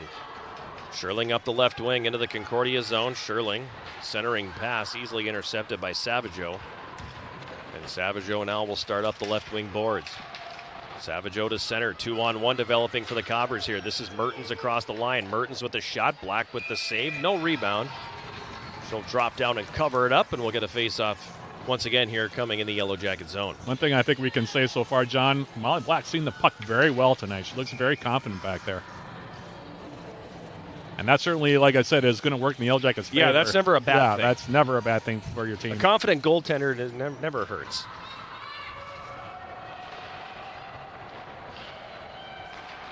Jackets controlling it now. Andriachi up the left wing, picking up speed as she comes across the Concordia line. Hits the brakes right at the hash marks and tried to drop it back for Rewerts, but that's intercepted.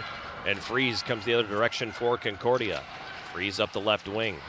Gets it to the goal line and tried to center. That's going to be intercepted. Now the puck tied up, left wing corner, Yellow Jacket zone. Look at that camera angle. If you're watching on Yellow Jacket TV, outstanding. Jackets come away with the puck now, and it's going to come back the other way. Tipped ahead for Emma Booth. She's got it at the Concordia line. It's poke checked off her stick, and the Cobbers Freeze back the other way. Freeze on the right wing, relieved of the puck by Drugas. Up the left wing for Booth. Into the middle now for Jenna Hoops. She's been kind of quiet tonight. And she has. She dumps it in, picked up behind the goal by the Cobbers. Olivia Hoff has it now. Hoff flips that up the right wing boards to neutral ice. Steiner's got it. Throws it rink wide onto the right. Wicked hop off the boards, and it comes right into the slot of the Concordia zone. Now Freeze clears. Savageau gets it on the backhand. She'll dump it in. Cope giving chase. Yellow Jackets' Carrick gets there first. Quickly up the right wing, now to center. This is Klagora. Emma Klagora over to the left wing. Loses the puck as she falls down. Trinity Middle follows it, wraps it around behind the Concordia goal. Clearing attempt broken up, comes back down low. Klagora center looking for McLean going to the net, but that doesn't go. Now the Jackets regaining control. Shot taken from the right circle by Parnell is going to miss just wide. Now it comes back behind the Cobber net. Nelson's got it there as we pass the 11-minute mark of a rapidly moving second period. 1-0 Yellow Jackets. Shot taken by Parnell from the right circle. That's going to miss just wide. It gets all the way up to the line. Jackets able to hold for a moment. Now in the high slot, this is McLean. Over to the right circle, takes the shot, and the save is going to be made as getting the blocker on it there was Arvidsson.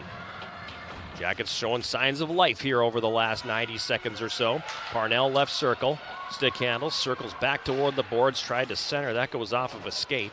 Picked up on the right wing side. Centering attempt by Taylor Marks is going to be broken up. And the Cobbers are going to clear that one back to center. Picked up in the neutral zone now. And Bryn McLean dumps it back into Cobber territory. Darby Matson pinching from the left point, holds the puck in. She battles forward in the left wing corner. Sherling in to help out. Quickly up top, left point, Coase. Over to the right point now for Marks.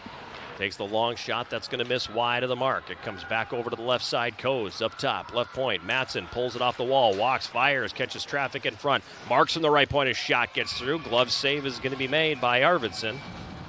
And she is going to hold on.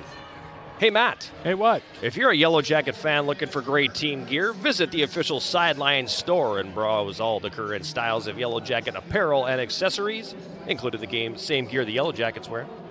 Find the Sideline store at uwsyellowjackets.com/shop.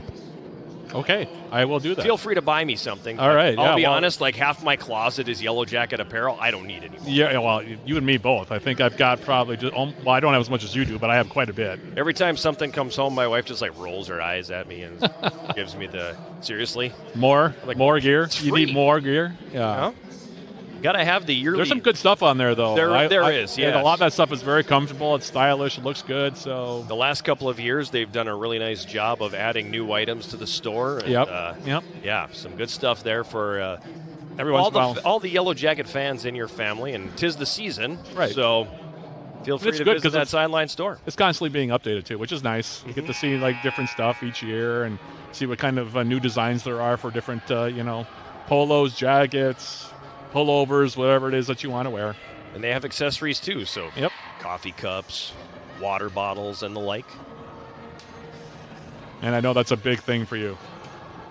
Those accessories. Well, I've got my coffee cup. Yeah, I know. Yeah, you've got them both tonight. And my water bottle, even though the water bottle didn't come from the Sideline store. No. So it's not an official. Well, it's not Yellow official, Jacket Athletics Sideline store product. But I happen to know that you like those things. Like those things are important in the Garver household. 7:53 to go here, second period. 1-0 Yellow Jackets. Garner behind the Concordia net. She gets upended. That should be a penalty, and there the arms finally go up. So for the first time in the game, the Yellow Jackets are headed to the power play. Now, see if they can take advantage of that. By the way, I want to highlight Kaylee Swearhoon and Ashton Parnell, Bryn McLean on that last sequence, John. We talked about the fact UWS needed to start to push back a little bit as Concordia was pushing the Yellow Jackets deep into their own end of the ice for the first about 10 minutes of the period. Really nice shift by those three to kind of turn things a little bit now and help the Yellow Jackets draw this penalty and now get on the power play for the first time. Time of that penalty, 12:15, tripping the call on Lila Lankto. First power play of the night for the Yellow Jackets. They come into the game firing at 21.4% with the advantage, so not too shabby. Yeah, not bad at all. See if they can. Maybe Coach McKenna could take some notes. The Yellow Jacket men's power play. Woo! Maybe I won't bring that up to Rich next time I see him. I don't know. Oh, I do it every pregame. Gorico's at the left point, slides it over to Garner. Wanted to come back over to the left circle for Sherling, but that wasn't there, and it's going to be cleared all the way down the ice by Lloyd. Coase will corral it behind the net as we pass the 13-minute mark of this second period. It's a 1-0 Yellow Jacket lead. Sherling up the left wing across the Concordia line, cuts it into the slot, takes the shot, and the save is going to be made by Arvidsson. Rebound picked up and sent back up to the left point. Coase fakes the shot. Gets it to Parnell at the right point. Now she mishandles. Comes up to the line, but not out as Coase holds the zone, takes the shot. That one gets through, and the save is going to be made by Arvidsson. Rebound gets to the line. Hoop's able to knock that one down. Parnell now walks it across the blue line. Stick handles a bit. Gives to Andriachi in the left circle. Back up top to the left point for Parnell. Back to Andriachi. Down low, Hoops left corner. 30 to go in the power play. Hoops now carries it into the slot. All the way up to the line. Carries down right circles. Slides it over. In the left circle, this is Rewards. Lets the shot go, deflected in front by Swerhun, and it misses wide. Now Swerhun picks it up, right wing corner. 15 left in the power play. 6 minutes to go, second period. Jackets up 1-0. Andriachi in the left circle, up top for Rewards. Touch pass over. Walking Parnell takes the shot, save made by Arvidsson. Loose puck behind the Concordia goal. Picked up here by Andriachi. Penalized player back on, so the Cobbers kill it off. The Yellow Jackets with a lot of ozone time on this power play. Swerhun rather. Had my numbers reversed there. It was 21, not 12. That pass intercepted, and back the other way now comes Concordia. Ruley takes the shot from the right circle. Was trying to pick the stick side, and the save made by Black. Rewards for the Jackets to clear, intercepted by Mertens. Mertens now wanted to center that one. It's intercepted. Jackets are going to come back with Parnell up the left wing. Parnell crosses the red line and dumps it in. Out of the net, Arvidsson. Setting it up there for Kropp. Jackets regaining control now. Klagora with the steal, splits the defenders. Klagora working it to the net. Unfortunately, poke checked away from her. Ruley back the other way. Under 5 minutes to go here now in this second period. 1-0 Yellow Jackets. From behind the net, Trinity Middle's pass will be deflected. That's going to go up into the netting, and we'll get a face-off here in the Yellow Jacket zone, down to 4:48 remaining here in the second period. Not a bad power play for the Yellow Jackets. A lot of ozone time, some good looks at goal as well. But we play on 1-0. Same two teams here tomorrow at Westman Arena, 2 o'clock face-off, 1:45 pregame show.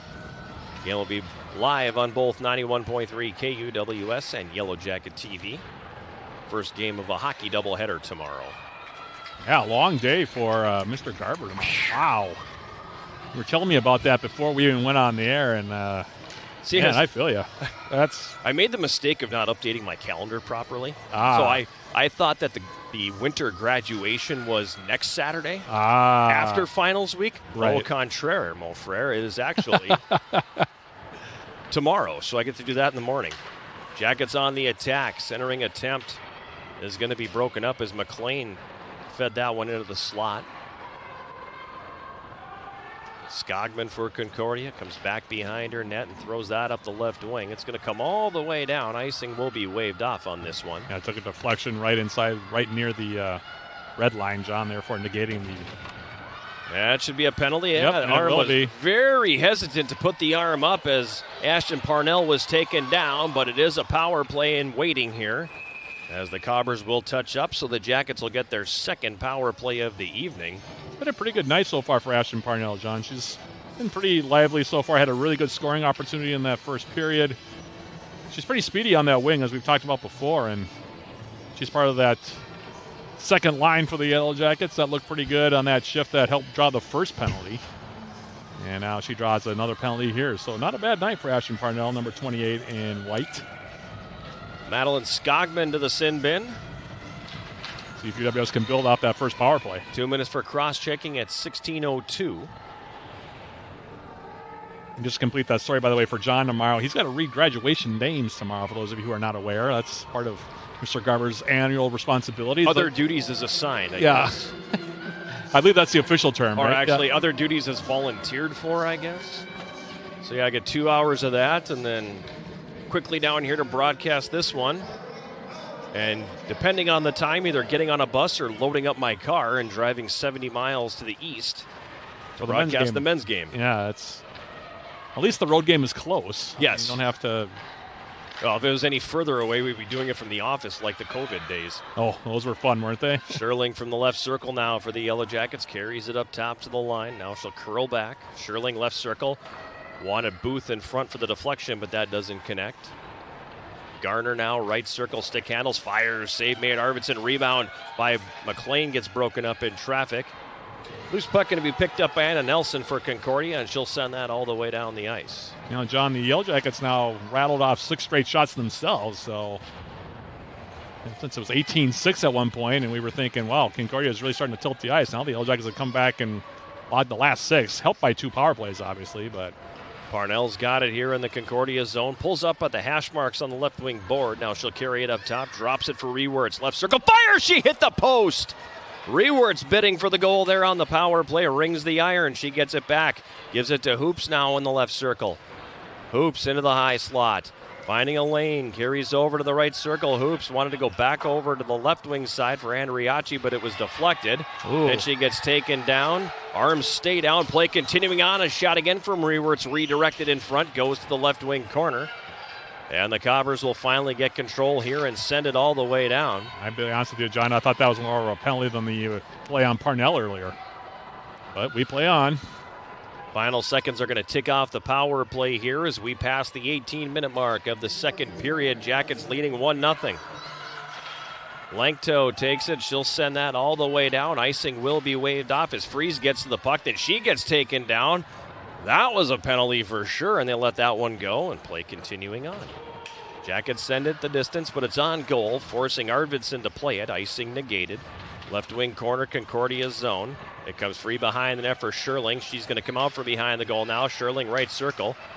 Didn't see the wide open Darby Matson in the high slot, and it's going to be taken from her. And back the other way come the Cobbers now. Savageau left circle, a shot that's deflected, and it'll go up over the glass and out of play with 1:23 remaining here in this second period. It's a 1-0 Yellow Jacket lead. Interesting game here so far in terms of the second period. There hasn't been what I would say a whole lot of back and forth. It's been one side or the other that's been dominating the play here so far in period number 2, John. Back and forth we go. You take your 10 minutes, I'll take my 10 minutes. Exactly. It's basically what it's been here so far. Matson now up the left wing for Coase. Cora Coase chases down the rolling puck, pokes it behind the Concordia net to the right corner. She gives chase. It's chipped past her, but Sherling picks it up. Now the Cobbers regain control and turn it right back over. Henches for Concordia behind her own goal. Backhands that one over to the right side. It's going to be cleared to center. Savageau up the right wing into the Yellow Jacket zone. Savageau right circle drives it to the net. Gets a shot away. The save made by Black. Matson had to dust that one off before she went to clear it. It was blocked, but she stays with it on the second one now, and it comes back the other way. Garner, she scores! Kaylin Garner with a rocket from the left circle. Beats Arvidsson high glove side, and the Jackets are up a pair. Yeah, post and down, John, for Kaylin Garner. She's the Yellow Jackets' leading scorer this year, goal scorer. Goal number 7 on the season for Kaylin Garner. Odd man rush, or odd player rush, coming up 2-on-1. Just kind of an outlet pass there from Darby Matson, John, just trying to get the puck out of the zone, and Garner comes in, wrist shot, and beats Arvidsson to that far post, and the clank in the back of the net, that's the sound you want to hear, and the Jackets now up 2-0. We'll see how this changes the dynamic here with just 38 seconds left in period number 2. Yeah, that definitely is a momentum changer here, and now there's a conversation going on. I think he was thinking it might be an offside. Is that what he was? I don't know. It's almost like they're saying it didn't go in. I feel I watched the referee motioning toward the net, pointing that it was in and out, because you could hear the iron. Yeah. And clearly from up here it went in the net. There was no doubt about it. I'd love to see the replay from ice level, but there was no doubt in my mind that thing ended up in the net. Right vantage point is for sure in the back, yeah. It's her 7th goal of the season. Number 14, Kaylin Garner. She got an assist from number 25, Darby Matson. That's Garner. So Garner from Matson here gives the Jackets the 2-0 lead. Concordia right back on the attack. Now Ashton Parnell with the steal, and she'll send it ahead. On the left side, Rewerts across the line, a long shot that misses wide of the Concordia goal. Goes back up to the right point, held in beautifully there by Rewerts, and she'll slide it back down the boards. Comes behind the Concordia goal. Going to be picked up here, and then the horn is going to sound and bring period number 2 to a close. So started off a little bit of rough waters for the Yellow Jackets in the first 10 minutes as they didn't spend a whole lot of time in the offensive zone. They spent a lot of time chasing and defending. As the period went on, however, the Jackets got better and better and capped the period with a really nice goal in the final minute. And they now lead by a score of 2-0. We'll take a timeout and come back with our second intermission, sponsored by Hovland Incorporated, right after this. This is Yellow Jacket Hockey on 91.3 KUWS Superior and Yellow Jacket TV, an affiliate of the WIAC Network.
We're back at Westman Arena. It's our second intermission. And as always, the second intermission is sponsored by Hovland Incorporated.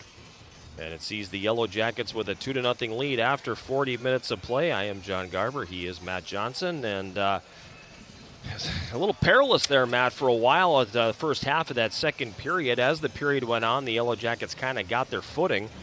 And then get a big jump with that goal in the final. Yeah, it was kind of a tale of 2 10-minute stretches there for the two teams, actually. I mean, Concordia came out very hard off the opening faceoff, really tilted the ice. At one point, they were outshooting the Yellow Jackets 18-6.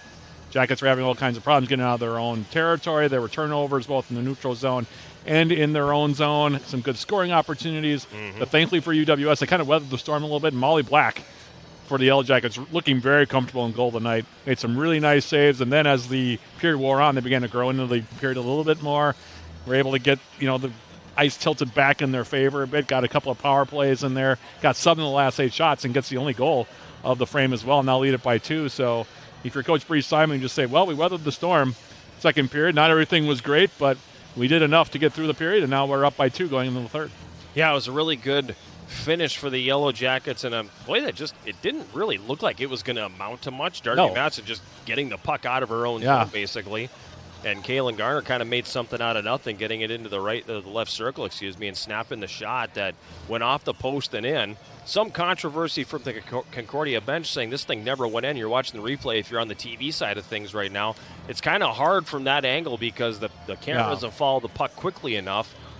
And you see the shot, and then you see the puck coming out. So it was an instantaneous in and out. But, Jerry Moe's been clicking the light back there for 20 years. I'm going to trust Jerry's judgment, and that thing went in the net. And, he didn't hesitate at all. The officials didn't hesitate at all. Kaylin Garner didn't hesitate at all. So as soon as that happened, I kind of went, all right, that thing's a goal. And that stakes the Yellow Jackets to a 2-0 lead. Shots in the second period. Concordia had 10 for a 2-period total of 20, while the Yellow Jackets had 9 for a 2-period total of 13. Penalties in the game so far, each team has taken 2 penalties for 4 minutes, and each team is 0 for 2 on the power play. But, Matt, you keep going back to Molly Black and the performance she's putting in, 20 saves through 2 periods. I think she's been probably the Yellow Jackets' best player here so far. She was really good in that first 10 minutes. I mean, and even, in that first period where she saw some pucks, most of them from the outside, she was just very comfortable on the puck tonight. She seems like she's seeing it very well.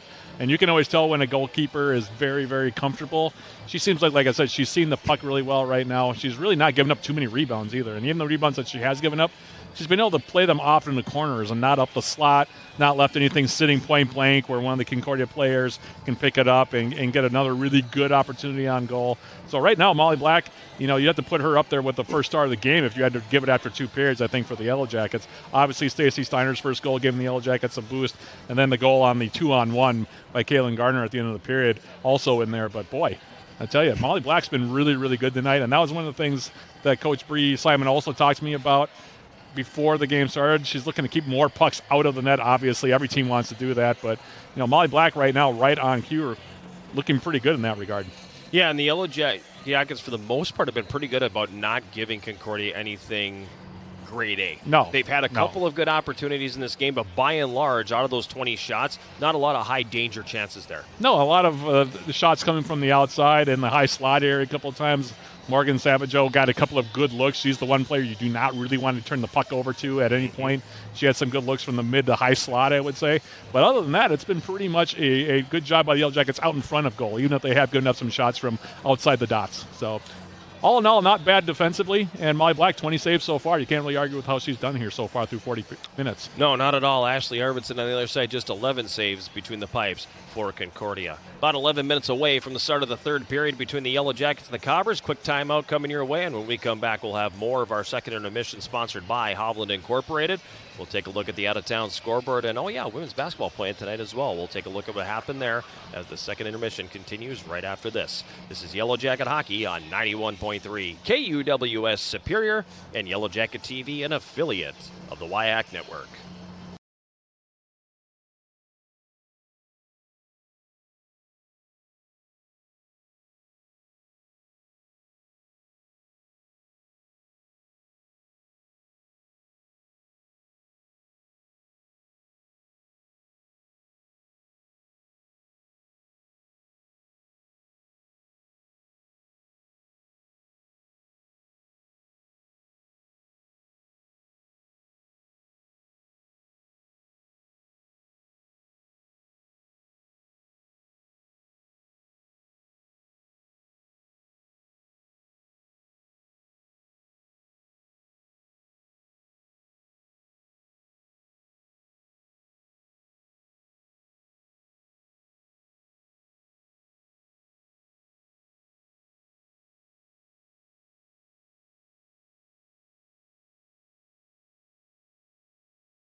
We're back at Westman Arena. It's our second intermission, sponsored by Hovland Incorporated.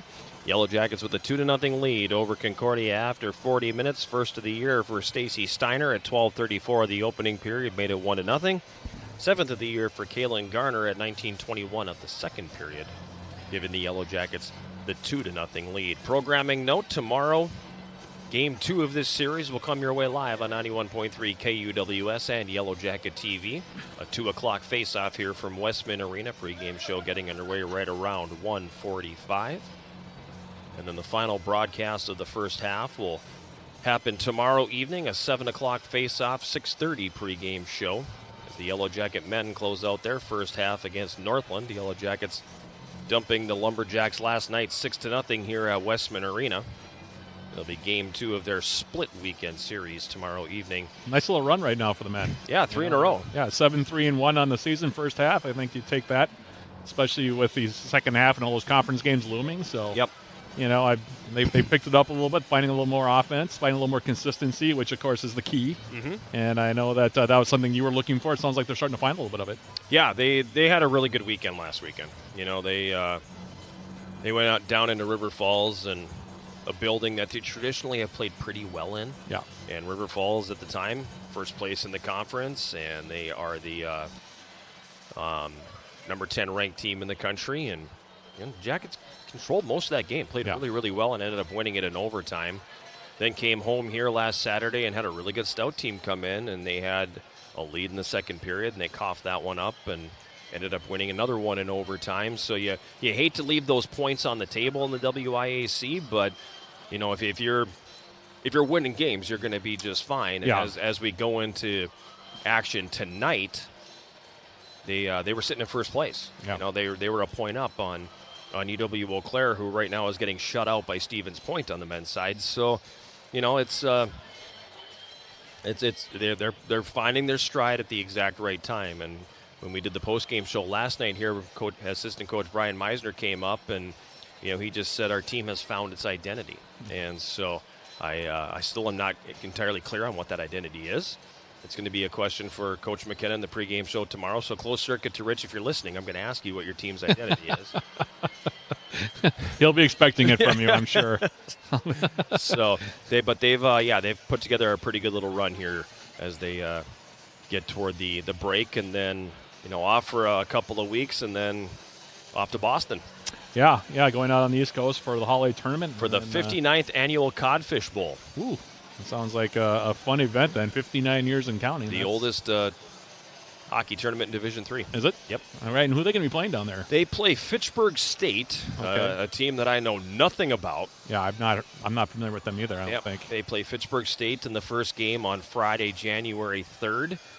And then depending on the results of that, they will play either UMass Boston or UMass Dartmouth. Oh. So, yeah, 3 teams that we have never seen before, that we don't know a whole lot about, and going to be a fun little trip. So yeah, it's always good, I think, to get out of town during the holiday season.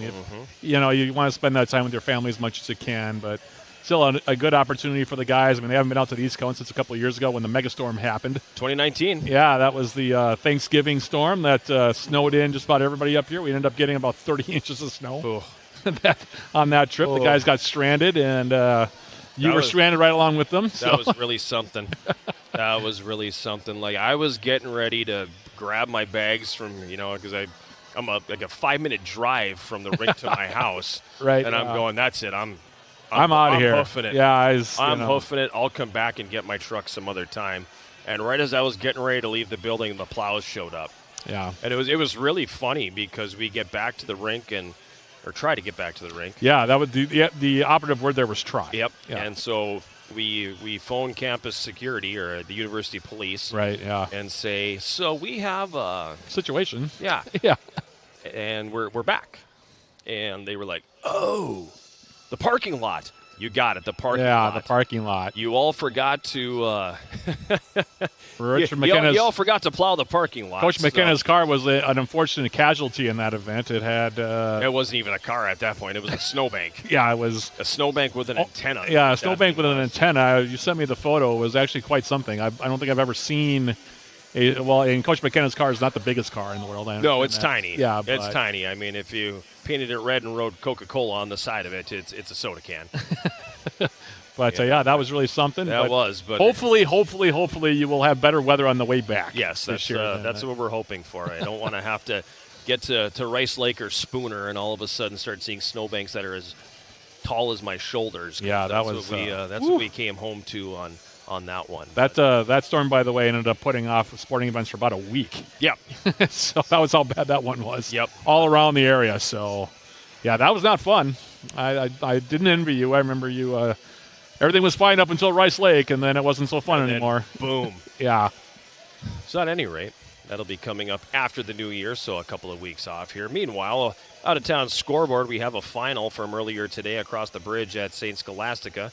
UW Eau Claire escaping with a 2-1 win over the Saints. And then down at the Augsburg Ice Arena in Minneapolis, Augsburg leading Stevens Point 4-0 after 2 periods of play.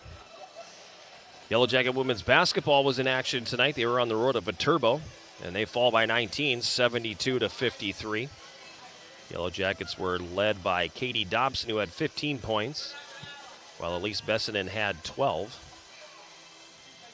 13 rebounds for Charlotte Firstel to go along with 3 points for her. So tough one there for Yellow Jacket head coach Emily Carpenter and her team, but they played a little more of a rugged schedule here to start the season. Their non-conference has been pretty tough. Yeah, they're 3-5 or 3-6 now, I think, on the season, but they played a rough non-conference. They've lost a lot of close games. Lost by 3 to St. Kate's and former coach Don Mulhern. Lost by 2 to McAllister. Kind of ran out of time in that game. They were down by a lot going in the fourth quarter. I did that game. They came all the way back within 2. Had a chance to win at the end. Couldn't get the shot out they needed to get the win there. And then they let one get away against Eau Claire that they led in the fourth quarter. So, yeah, they've had a chance to actually add about 3 more wins to the plus side of the ledger. But really the only one that I think you'd classify as a dud is Hamlin.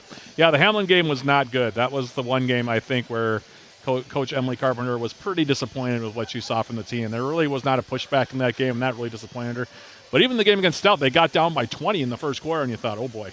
Yeah. This is going to be one of those nights. But they came all the way back within 7 with about 3 minutes to go, and all of a sudden Stout was calling timeouts and trying to, we got to try to figure this out.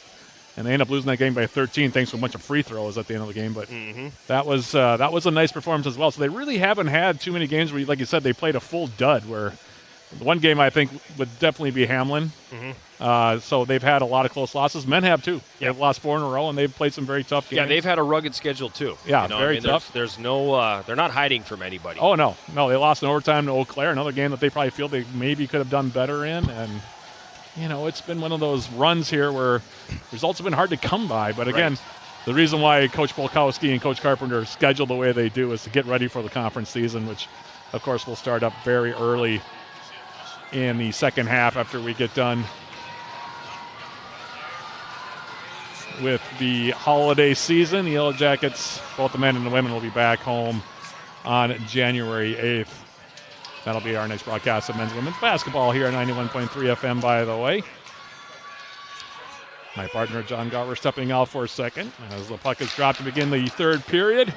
He's consulting, so I'll do a little bit of play-by-play myself here. Puck right now held up at the Concordia blue line, and now the Cobbers coming back the other direction as Mr. Garver has now returned. And I'll hand back over the play-by-play duties to him here. I was doing a little bit of quick play-by-play. You sure you want to? No. I'll let you have it. You'll let me have it? It's fine. You can take over. I'll pack up and go home. Well, especially with the day you have coming up tomorrow, I wouldn't blame you at all. I just wish I got paid by the word tomorrow. That'd be great. Yeah, no kidding, right? Puck comes down into the Concordia zone. Yellow Jackets attacking from left to right here in period number 3. Now Severson for the Cobbers will come back the other direction, up the left wing across the red and dumping it in. Lucy Drugas appears to be well rested after that intermission. She had a tough first She couple logged periods. a lot of minutes in that second period. Yeah, took a high stick in the first period, and then ended up having, like I said, about a 4-minute shift, got about a 10-second break, and then came back on the ice again. Puck is behind the Yellow Jacket goal right now. Rewert's coming out with it.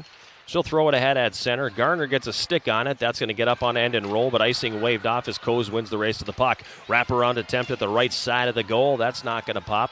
And the Cobbers are going to regain control now and come back with it. Abby Ruley carrying it to center. Ruley coming across the Yellow Jacket line and moves it for Hardwick. Puck comes down into the left wing corner. Rewert's there, tying up with Hardwick. In to help out is Mertens for Concordia. Puck is going to be worked free and come up the boards. Jackets with the steal here, and Cora Coes will take it on the backhand and clear it out into the neutral zone. Hardwick on the left wing, tips it to the Yellow Jacket line. It's going to be scooped up there by Sherling. She passes to the left wing for Garner. Now ahead for Cora Coes, but she was offside, so she's going to have to tag up and probably peel off for a change. As heading back the other way is Concordia. In the neutral zone, Andriachi with the steal. Then her pass hits Booth in the skate. And Concordia will get it back to the Yellow Jacket blue line. It's taken there by Taylor Marks. Ahead for Hoops. Hoops comes across the line, gives it to Booth. Back for Hoops. That one's not going to go. And Anna Nelson starts it away the other direction. Nelson for Concordia across the Yellow Jacket line. Pushed it toward the front of the net. The Yellow Jackets steal. Emma Booth back the other direction now. She bounces off of a check. Throws the puck into the Concordia zone, and that's going to be moved right back toward the goal. A little bit on the aggressive side with that pass backward, and that nearly malfunctioned and ended up in the goal. It's kind of one of the unwritten rules, right? You never want to go back toward your goal with the pass if you possibly can avoid it. Swerhan picking up speed now into Concordia territory. Feeds it in front for Matson, and that one just goes wide. Really nice play by Keely Swerhan there, and the centering pass just doesn't go. Now from the blue line, Matson a shot. That's going to miss wide of the mark. On the right wing boards, McLean for the Jackets down into the right corner. Parnell in there as well. Parnell comes out with the puck. She circles the Concordia goal and comes out left corner, up top, left point. Rewerts winds, fires, it gets blocked. And that's going to come all the way back down into the Yellow Jacket zone. Well, those benches, they love those block shots, They don't love their block shots, that is for sure. Bouncing puck in the neutral zone. Pushed back to the Concordia blue line. Taken here by Kropp.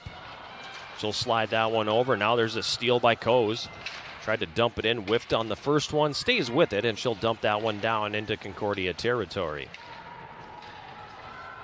Cobbers are going to come back up ice. For rink wide onto the left for Borison. She'll send it in. Drugas for the Yellow Jackets comes behind her net, passes up the middle, turns it over. Savageau in the slot, a shot that's deflected over the top of the goal by Rewerts. Gets caught up on the side of the net, comes right up the slot, and Coes will move it ahead for Garner. Good job by Rewerts on that one, John. That was a dangerous pass to have intercepted by the wrong player. We talked about Savageau earlier on, John. That was low slot. Nobody on her, and Rewerts credited her with the hard work there to deflect that shot. Well, that's a couple times now tonight that the Yellow Jackets have thrown the pizza right up the slot. In the slot now, Concordia's territory this time. Steiner for the Yellow Jackets pushes it back behind the goal. Coes tried to center on the backhand, but that one's going to be broken up by the defense. Comes up to the blue line now. The shot by Carrick deflected wide. It's loose behind the Cobbers' net. Henches takes it there, and she'll pass it ahead on the right wing. Rink wide on the left now. Borison passes it back ahead for Freeze. Freeze has a poke checked off her stick, and the Jackets come back the other direction quickly. Hoops on the right wing has her pass intercepted by Severson. Severson now relieved of the puck, but the Yellow Jackets can't control it as Freeze gets it. Feeds it over to the right wing for Savageau, and she'll tip it in. We've passed the 5-minute mark here of period number 3. 2-0, the Yellow Jackets leading. Pass ahead on the left wing for Booth. Tipped into the Concordia zone. Jackets commence a line change here. Lengto passes it behind the net for Emineth. Allie Emineth for Concordia. Comes up the right wing. Tipped it to the line. It got caught up in the gear of Darby Matson, who had it pinned to the boards. Jackets hold the zone. Jenna Hoops now. Had it in the left circle. Curls down to the left corner. Centers it for Klagora. She takes the shot, and the save is going to be made by Arvidsson as Emma Klagora with a shot right on again, and the save is going to be made. This second opportunity coming from Trinity Middle, so the Yellow Jackets with a couple of shots from point-blank range within probably a couple feet of the goal. Yeah, but Arvidsson a couple big saves. The fourth line of Klagora, Middle, and Ailey Dahl for the Yellow Jackets creating a couple opportunities there. Really good look there for Klagora, John. She was wide open at that far post. And had a really good look there. Good save by Arvidsson. Cobbers controlling it here now and carrying it to center. Sophie Hauer leading the rush. She loses control of it in the neutral zone, and it's going to slide back toward Concordia territory where Memphis Mertens takes it. Mertens passes it ahead. Ruley. Jackets able to break that one up and clear it back the other way. Klagora couldn't get a stick on it. Ruley will take it back for the Cobbers. Up the right wing she goes. Gets around one and sends it down into the right corner. Puck rides the boards behind the net, comes to the left wing side where Hardwick has it. Hardwick now throws it for Mertens. Up top for Kropp at the left point. She plays it down toward the front of the net. That one's not going to go. Loose puck behind the Yellow Jacket net here. 13.5 minutes to go, third period. Yellow Jackets holding on to a 2-0 lead. In the neutral zone now. Henches for Concordia. 1-on-5 as the rest of her teammates are changing. Jackets take control now, and Swerhan had it on the left wing, but the puck hit the linesman. Jackets were on the other end of that in the first period. So yeah, that's true, yeah. It's all evened up now. At center. Takes another wicked hop off the boards and comes to Cope as she comes across the Yellow Jacket line from the right circle. She centers. That doesn't connect. Drugas for the Jackets has her pass hit a skate. It comes right into the slot. Cope, right circle. Takes a shot that misses wide. Finally, the Jackets relieve the pressure and clear it out to neutral ice. Swerhan's got it here. Kaylee Swerhan. Gets it on the backhand and dumps it in. Cobbers quickly back the other way. This is Cope. She's relieved of the puck by Anna Scherling now. Scherling starts up the right wing of it. Throws a pass right up the back of Cora Coes. Nothing she could really do with that one.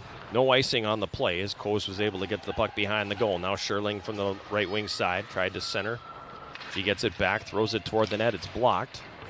Now it comes up to the line, but unable to get there and hold the zone is Carrick. And the Jackets are going to be forced to regroup. On the left wing, Garner dumps it in. As we pass the 8-minute mark of this third period, it's a 2-0 Yellow Jacket lead. Carrick at the right point. Pushes it down the boards for Coes. Cora Coes sidesteps a check now. Coes tried to center. That one hits the stick of Arvidsson in the goal crease. It's going to be cleared up the left wing boards and coming to center with it now Skogman for Concordia. She throws it ahead for Iverson. Cameron Iverson taken into the boards by Steiner. Loose puck behind the Yellow Jacket net. Andriachi tying up with a forechecker there. It comes to Cora Coes on the right wing. She's going to clear that past Lankto, and it comes out to neutral for Garner.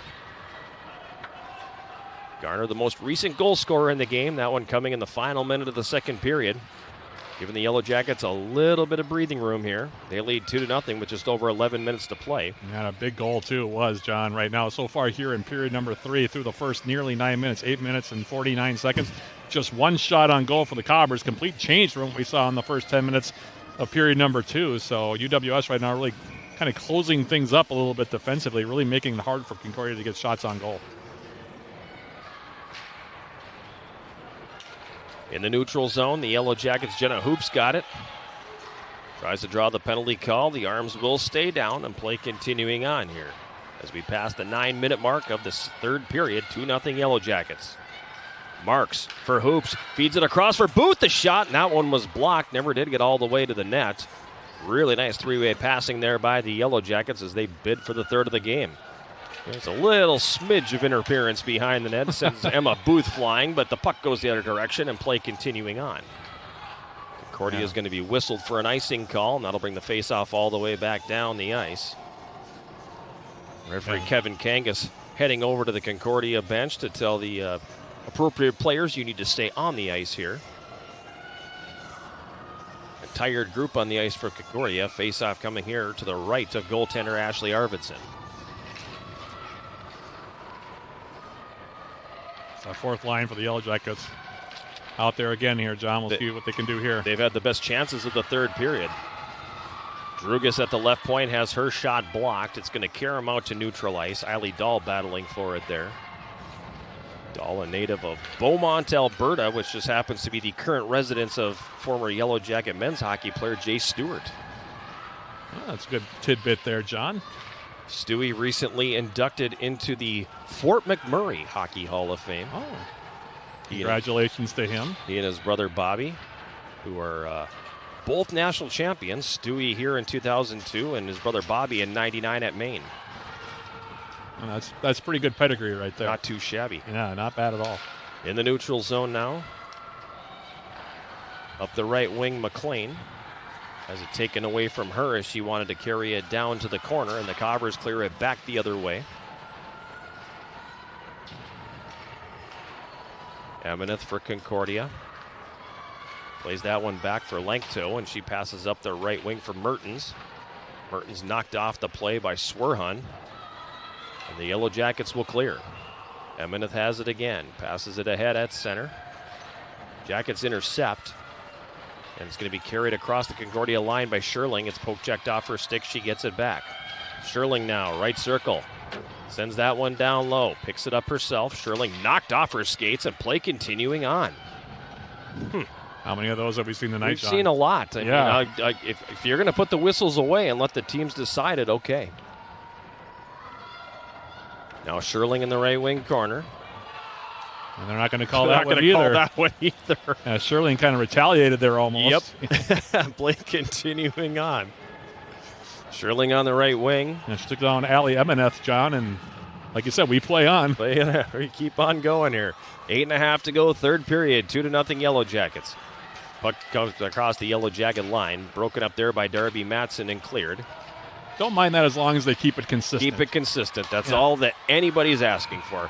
Cope across the line, but now the Cobbers are going to be whistled for an offside with 8:20 remaining here in the third period. There you go, look at it. The Yellow Jackets lead. There's the replay, John, of Emineth being taken down by Sherling. And like you said, if they're not going to call it the first time, they shouldn't call it the second time either. And that's 100%. Yeah, and there's been a total of 4 power plays in the game, 2 each way, and they could have definitely had a lot of extra player opportunities here both ways. But if they're and the coach for Concordia having a word with the referees as well about, I'm not sure what, but you would think it would probably be on some of the non-calls. Right, here, exactly. But, yeah, so. Exactly. Anyway, hey, Matt. Hey, what? Have you downloaded Swarm Central? Have I? The official rewards and loyalty app of the Yellow Jackets? Get started, receive 200 points for registering, 200 more for downloading the app. Redeem your points for cool prizes in the Swarm Central store. Find Swarm Central in the Google and Apple stores today. And if you want to get your prizes, by the way, Mr. Garber's Dynamite overlay right there, Harry. Dynamite job to put the Swarm Central one up at that time. I even loaded it up on my phone so I could show it to everybody in case you switched over to our camera. He's trying not to look at us. Oh, I know. That? Yeah. I know. 8:20 to go here, third period. Yellow Jackets up 2-0. Face-off just outside the Yellow Jacket line. Sherling had it, then it was poke-checked away from her. Now Cope on the left wing. Slides it down into the corner. Puck's going to be worked free and come to the front of the Yellow Jacket net. Taken here by Maddie Rewerts, and she'll clear it. But Cope will come right back across the Yellow Jacket line. And Molly Black hasn't seen a lot of pucks so far here in this period, John. Just 2 through 12 minutes. Don't jinx it, Matt. I will not try. I'll try not to. Nelson for Concordia tried to wrap it around on the right side, but lost the puck. It comes back around behind the net to the right wing corner. Sherling falls down. Good job by Garner to gain position there and get it to the line. Unfortunately, Cobbers able to hold the zone. Then following the play, Sherling able to clear it out to center ice. UWS, though, very active sticks in this period, John. The Cobbers really have not had a lot of puck control in this period. The Yellow Jackets able to strip them the puck pretty consistently here so far. I think it has a lot to do with just those 2 shots through now 12.5 minutes so far here of the third period. And pretty impressive work here by UWS this point. Not too bad. Yeah. Not too bad at all. Face off at the Concordia zone to the left of goaltender Ashley Arvidsson. Puck ends up in the right wing corner now behind. Then it is steal by Booth. Centering pass looking for Hoops. That one pops up in the air and goes over the top of the Cobbers goal. That could have been dangerous. Arvidsson didn't know where the puck was. Had no idea where that one was. Jackets try to fling that one down low. It's blocked. Andriachi loses her footing as she tried to get it deep. And the puck will be played back to the Yellow Jacket blue line. Now Marks up the left wing for Booth. She'll dump it in as we pass the 13-minute mark of this third period. Yellow Jackets leading 2-0. Funny hop off the board there for Andriachi, John. And again, Arvidsson kind of caught no man's land there for a second. Puck coming down into the Yellow Jacket zone. Darby Matson will pick it up. She circles behind her net and then turns it over. Wraparound attempt at the right side by Skogman. And the best save of the night from Molly Black comes on that one and keeps this thing at 2-0. Yeah, she continues to play very sharp and go for the Yellow Jackets. Was right on that one, John. Slid that left pad over and was able to make a nice save on that wraparound try. Maddie Rewerts for the Jackets, backing it up in her own zone now. Rewerts passes that one ahead. Klagora over for Middle on the right wing, and she'll dump it in. Puck comes around behind the Concordia net. Cobbers quickly transition back with Savageau. She's taken down, and that's going to be a penalty call. So you kind of put the whistles away for the bulk of this third period. I call that one on Trinity And you're going to get Trinity Middle there for a trip, and the Cobbers head to the power play. My only question there, John, again, is the consistency issue. There were worse ones that were not called. Exactly. I'm not arguing it's not a penalty, because it was. But you have let a lot go. You've let some things go that were much worse than that trip. And it's going to be the third power play of the night for the Cobbers with 6:11 to play here in the third. Middle for a trip, 13:49 the time. Jackets win the faceoff. And Lucy Drugas will elevate that over everybody and send it all the way down the ice. And then the speed of Kaylee Swerhun is going to force a faceoff in the Concordia zone. Kaylee Swerhun having a nice senior season, John, leading the Yellow Jackets in points coming into the weekend, and she's been very heady tonight. She's made a lot of what I would call veteran plays here tonight, using that speed of hers. Put pressure on the Cobbers, and there's not really any doubt as to why Bree Simon puts her on the penalty kill with that speed up top. She creates a lot of havoc with that. Savageau for the Cobbers across the Yellow Jacket line. Has it on the right wing. She pulls up in the corner. Slides it up to the right point. Skogman back to Savageau. Top of the right circle. Takes the shot that's going to go wide. Swerhun picks it up. Gets it on the backhand, but not enough on it to clear. Now Memphis Mertens takes the shot. Blocked in front. Rewerts takes a hit up high, but play continuing on. You kidding me? And now the Jackets are going to go down 2. Wow, they totally missed the elbow on Maddie Rewerts. Is that Savageau that's down? And then Savageau took a hit, I believe, from Swerhun, and that's going to be a penalty on the Yellow Jackets. So a double whammy. They go down 2 skaters and lose one of their best penalty killers. But the more important thing right now is Morgan Savageau is still down. That's a player, if you're Concordia, you do not want to lose her. She's their target player on that power play, John. They use her at the point a lot. She took a heavy hit. But you could have called 2 penalties on that same sequence and made this a 4-on-3 instead of a, I don't know. Okay, you missed it, but it was contact to the head. Yeah, I think it was Rewerts that took it up high, and now Savageau is up, but Savageau is back on her feet. It's going to be a roughing call. The officials were having a conference at the scorers table. And the penalty is on the Yellow Jackets, Kaylee Swerhun, and like you said. So Savageau is back up and skated off on her own power. That's the important thing here. And this is where Molly Black becomes your best penalty killer, John. She has no choice. Yep. 5:23 to go, third period. It's 2-0 Yellow Jackets. Concordia will utilize its timeout. With 5:23 to play, and they're looking at 1:12 of 5-on-3 power play here, Matt. The power play currently 0 for 2. But this is a little bit of a different beast now. Yeah. This becomes more of a try to keep it to the outside as much as you can, and then try to keep space out so that Molly Black can see the puck. And when you get the opportunity, just send it the length. If you can get an opportunity to force them to play on their backhand a little bit, because I always coached my guys, if you see the puck on the backhand, get aggressive and go after it and try to pressure them into a situation where they cough it up a little bit. Obviously easier to do that 5-on-4.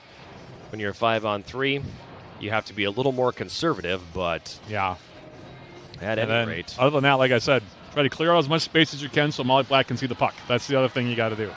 Ice it when you get the opportunity. If they go on the backhand, like I said, be aggressive. Don't be, for lack of a better term, stupid and draw another penalty with a hook or a slash or anything like that. But at the same time, just got to play smart here. And I'm sure that's what Coach Bree Simon was telling her team here. But a golden opportunity here for the Cobbers, key juncture of the game. Absolutely. Just over 5 minutes to go. For our Canadian fans, this could be your TSN turning point right here. Face-off will be to the left of Molly Black. Yellow Jackets will have Hoops, Coase, and Matson on the ice. Cobbers win the face-off. Hardwick, left circle, takes a shot. Save and rebound, they score.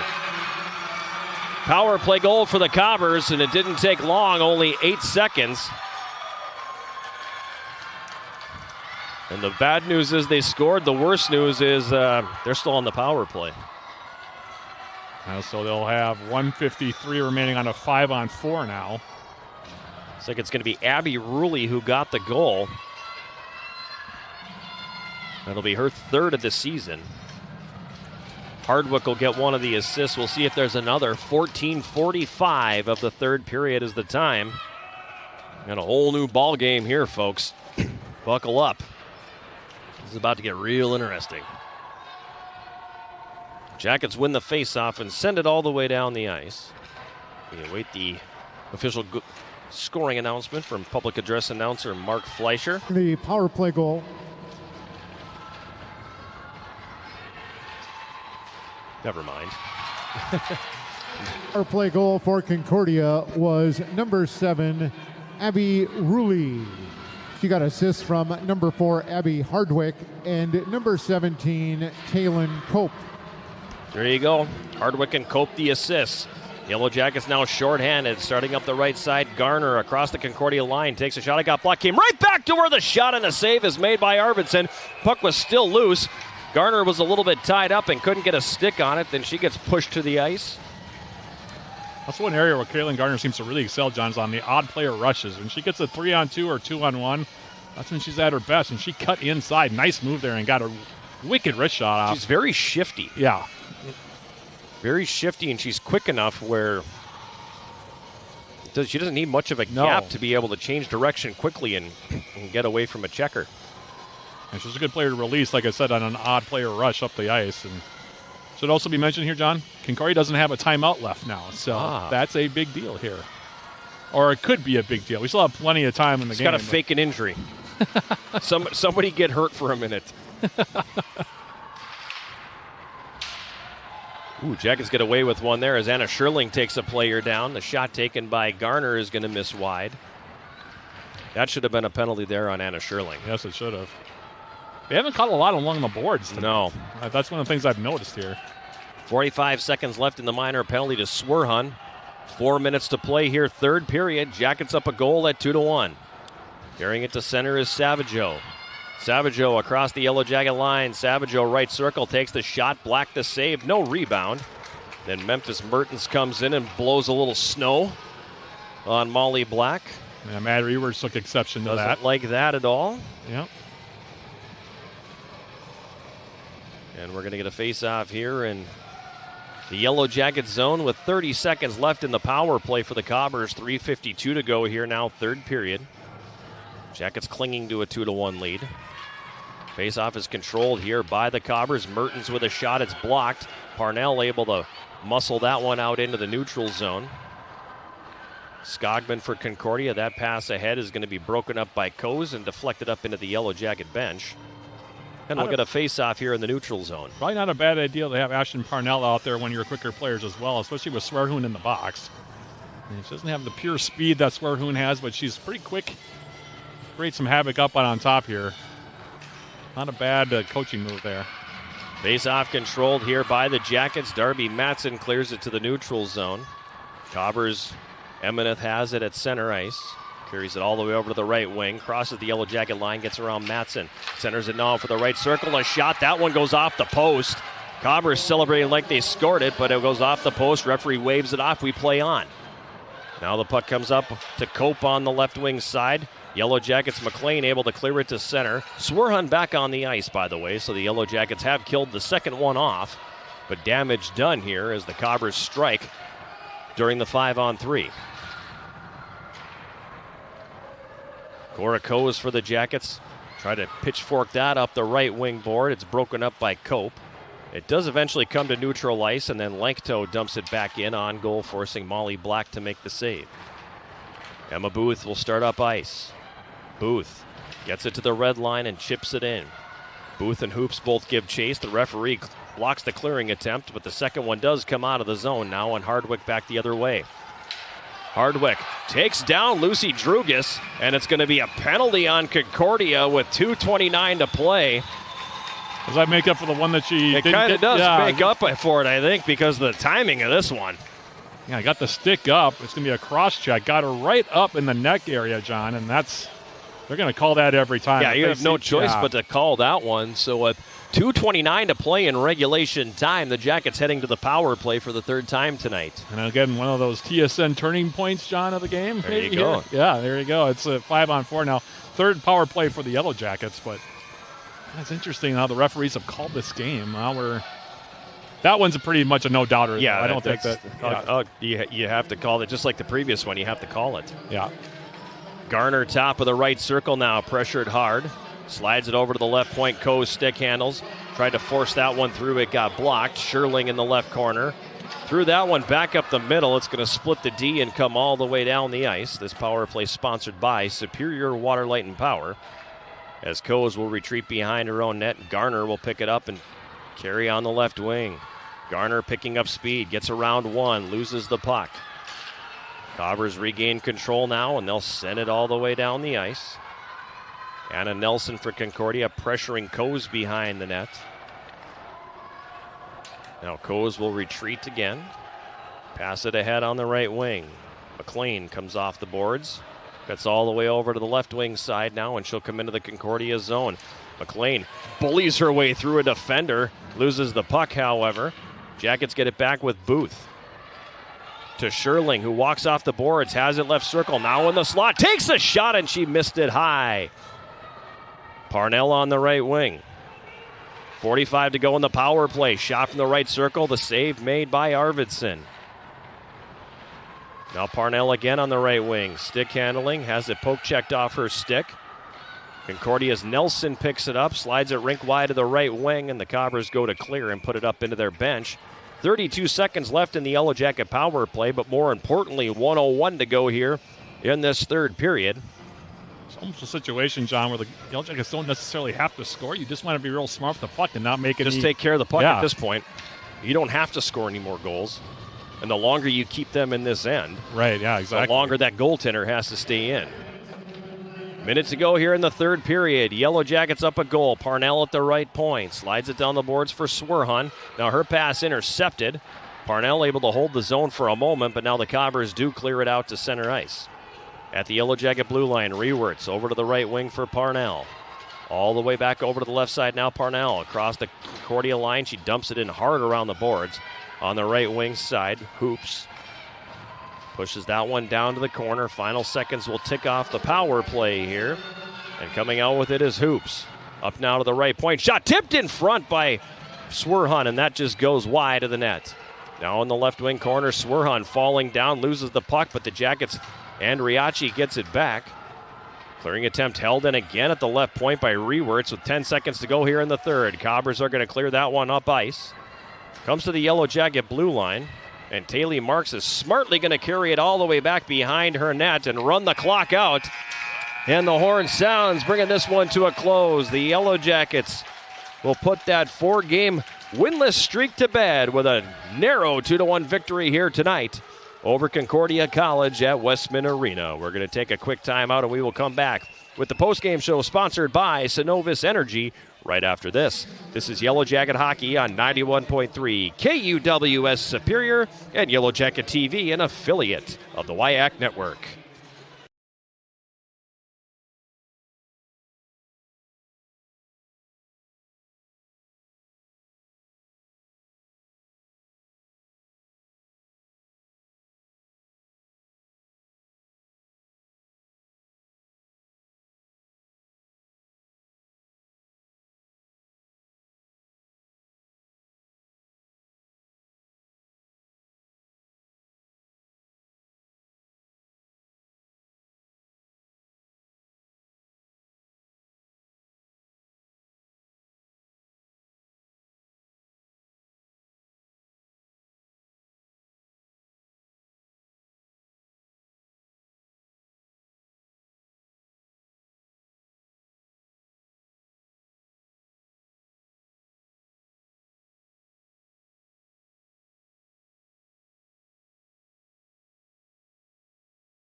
We're back at Westman Arena. It's time for the postgame show sponsored by Synovus Energy, and it comes following a Yellow Jacket 2-1 victory over Concordia College here at Westman Arena tonight. The Yellow Jackets snapping that 4-game winless skid, Matt Johnson, and the narrowest way possible.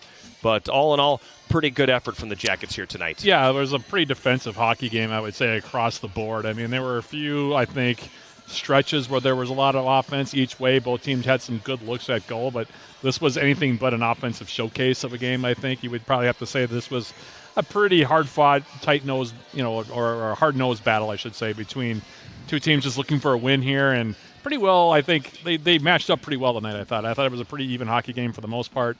But, the Yellow Jackets do enough to get the win. Doesn't always have to be pretty, just has to be effective. And for Coach Bree Simon, that 4-game, winless streak is now put to bed. Now you turn to tomorrow night. But 2-1 win, you'll take the victory and move on to tomorrow.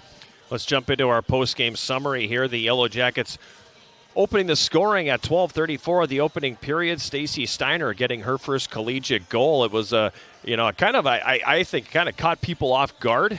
You don't see a lot of goals scored from long range anymore. Yep. Yeah, and I'm not just talking women's hockey. I'm saying hockey in general. You don't see a lot of goals long range. A lot of stuff is on rebounds, redirections, things with guys crashing the net.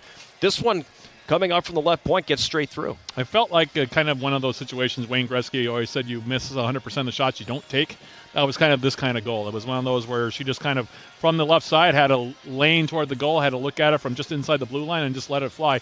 Didn't have a lot on it. It wasn't a rifled shot by any stretch of the imagination, but it was really well placed. And Ashley Arvidsson, who otherwise was pretty solid tonight for the most part, I think she got screened pretty good on that play. Of course, we can't really tell from up here. There are a few bodies in there, but Steiner able to pick the corner on that one, really, and that made it 1-0 for the Yellow Jackets. Congratulations to her first career goal, and gives Yellow Jackets a 1-0 lead after one. 12:34 of the first period. Stacy Steiner with the goal, 1-0 Yellow Jackets.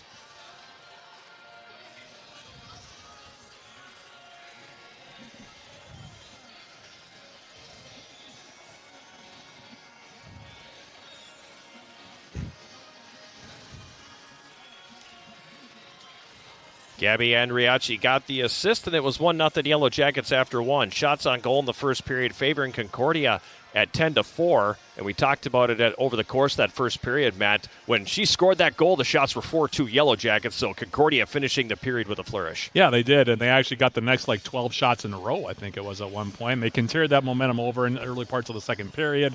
At one point, they were out shooting Yellow Jackets 8-2 in the early stages of that second period, and it really felt like the Yellow Jackets were clinging to the lead, I should say. I'm trying to get my metaphors straight here.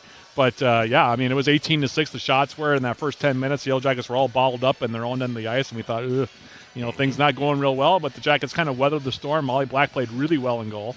And then they were able to turn it and get that second goal before the end of the second period. Yeah, they spent a lot of time in the offensive zone in the second half of that second period. Again, they weren't generating a ton of great chances, though.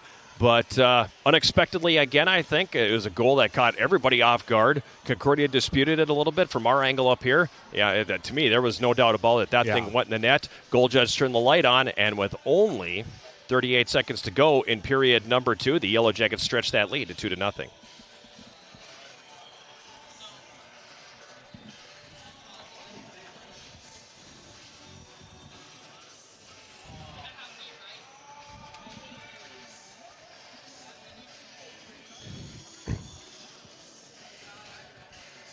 Seventh goal of the season for Kaylin Garner. Darby Matson had the assist, and the Yellow Jackets would have a 2-0 lead after 2 shots on goal in that second period. Concordia had 10 for a 2-period total of 20.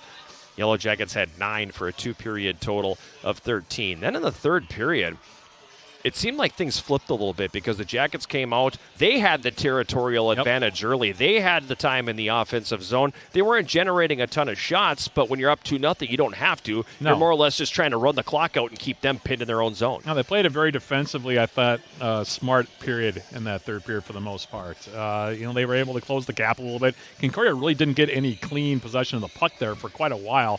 And the Yellow Jackets were able, especially with that third and fourth line, that fourth line played really well in that third period, did did a lot of the dirty work, what you would call the greasy dirty work that allows teams to win games. I mean, we talk about the first and second lines getting goals. Third and fourth line, generally speaking, what you beat, quote unquote, your checking line. Those two lines put in a really good amount of work in that third period. We're able to dispossess the Cobbers on a regular basis, especially in the neutral zone. And the Jackets really didn't give up much for that first about 12, 13 minutes of the period. Then they got into a little bit of penalty trouble. They had back-to-back penalties, which resulted in a 5-on-3 for the Cobbers.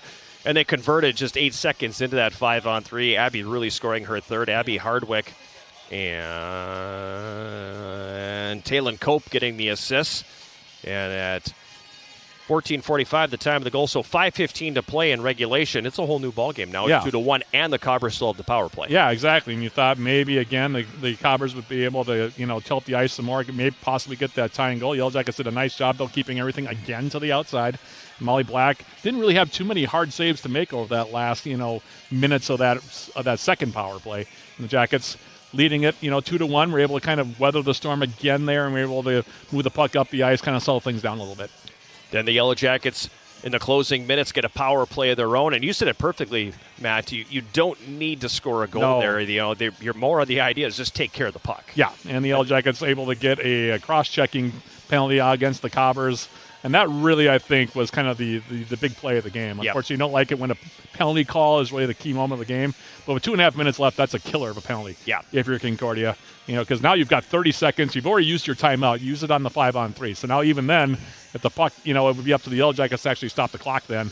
And, of course, they couldn't get Arvidsson out of the goal because the Yellow Jackets just sent the puck in deep for that 2 minutes. Didn't make any obvious glaring mistakes. There weren't any odd man rushes coming the other direction for the Cobbers. And, the Yellow Jackets just kind of salted away there that last 2.5 minutes. Yeah, they were able to run the clock out and preserve the 2-1 victory. Shots on goal in that third period, Concordia had 9 for a game total of 29, while the Yellow Jackets had 8 for a game total of 21. Penalties in the game tonight. The Yellow Jackets taking 4 penalties for 8 minutes. Concordia had 3 for 6 minutes. Jackets go 0 for 3 on the power play, and the Cobbers go 1 for 4. Really good evening in goal for Yellow Jacket goaltender Molly Black. She finishes the night with 28 saves. Her record on the year now improving to 2-3-1. Meanwhile, at the other end, Ashley Arvidsson making 19 saves in the game. Her record now is 1-5.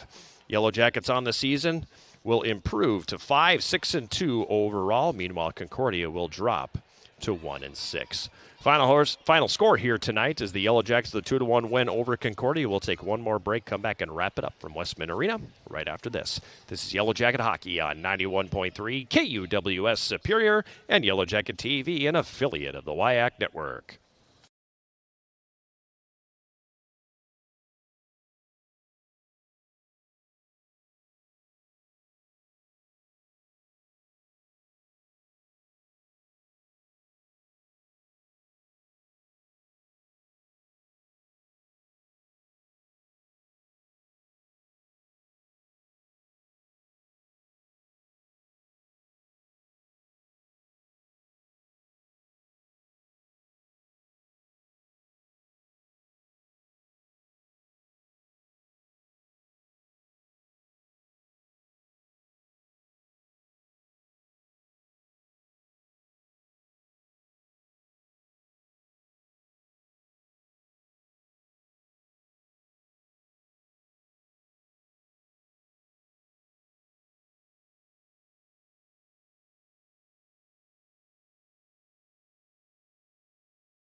Final segment of our postgame show here from Westman Arena. The postgame show, as always, is sponsored by Synovus Energy.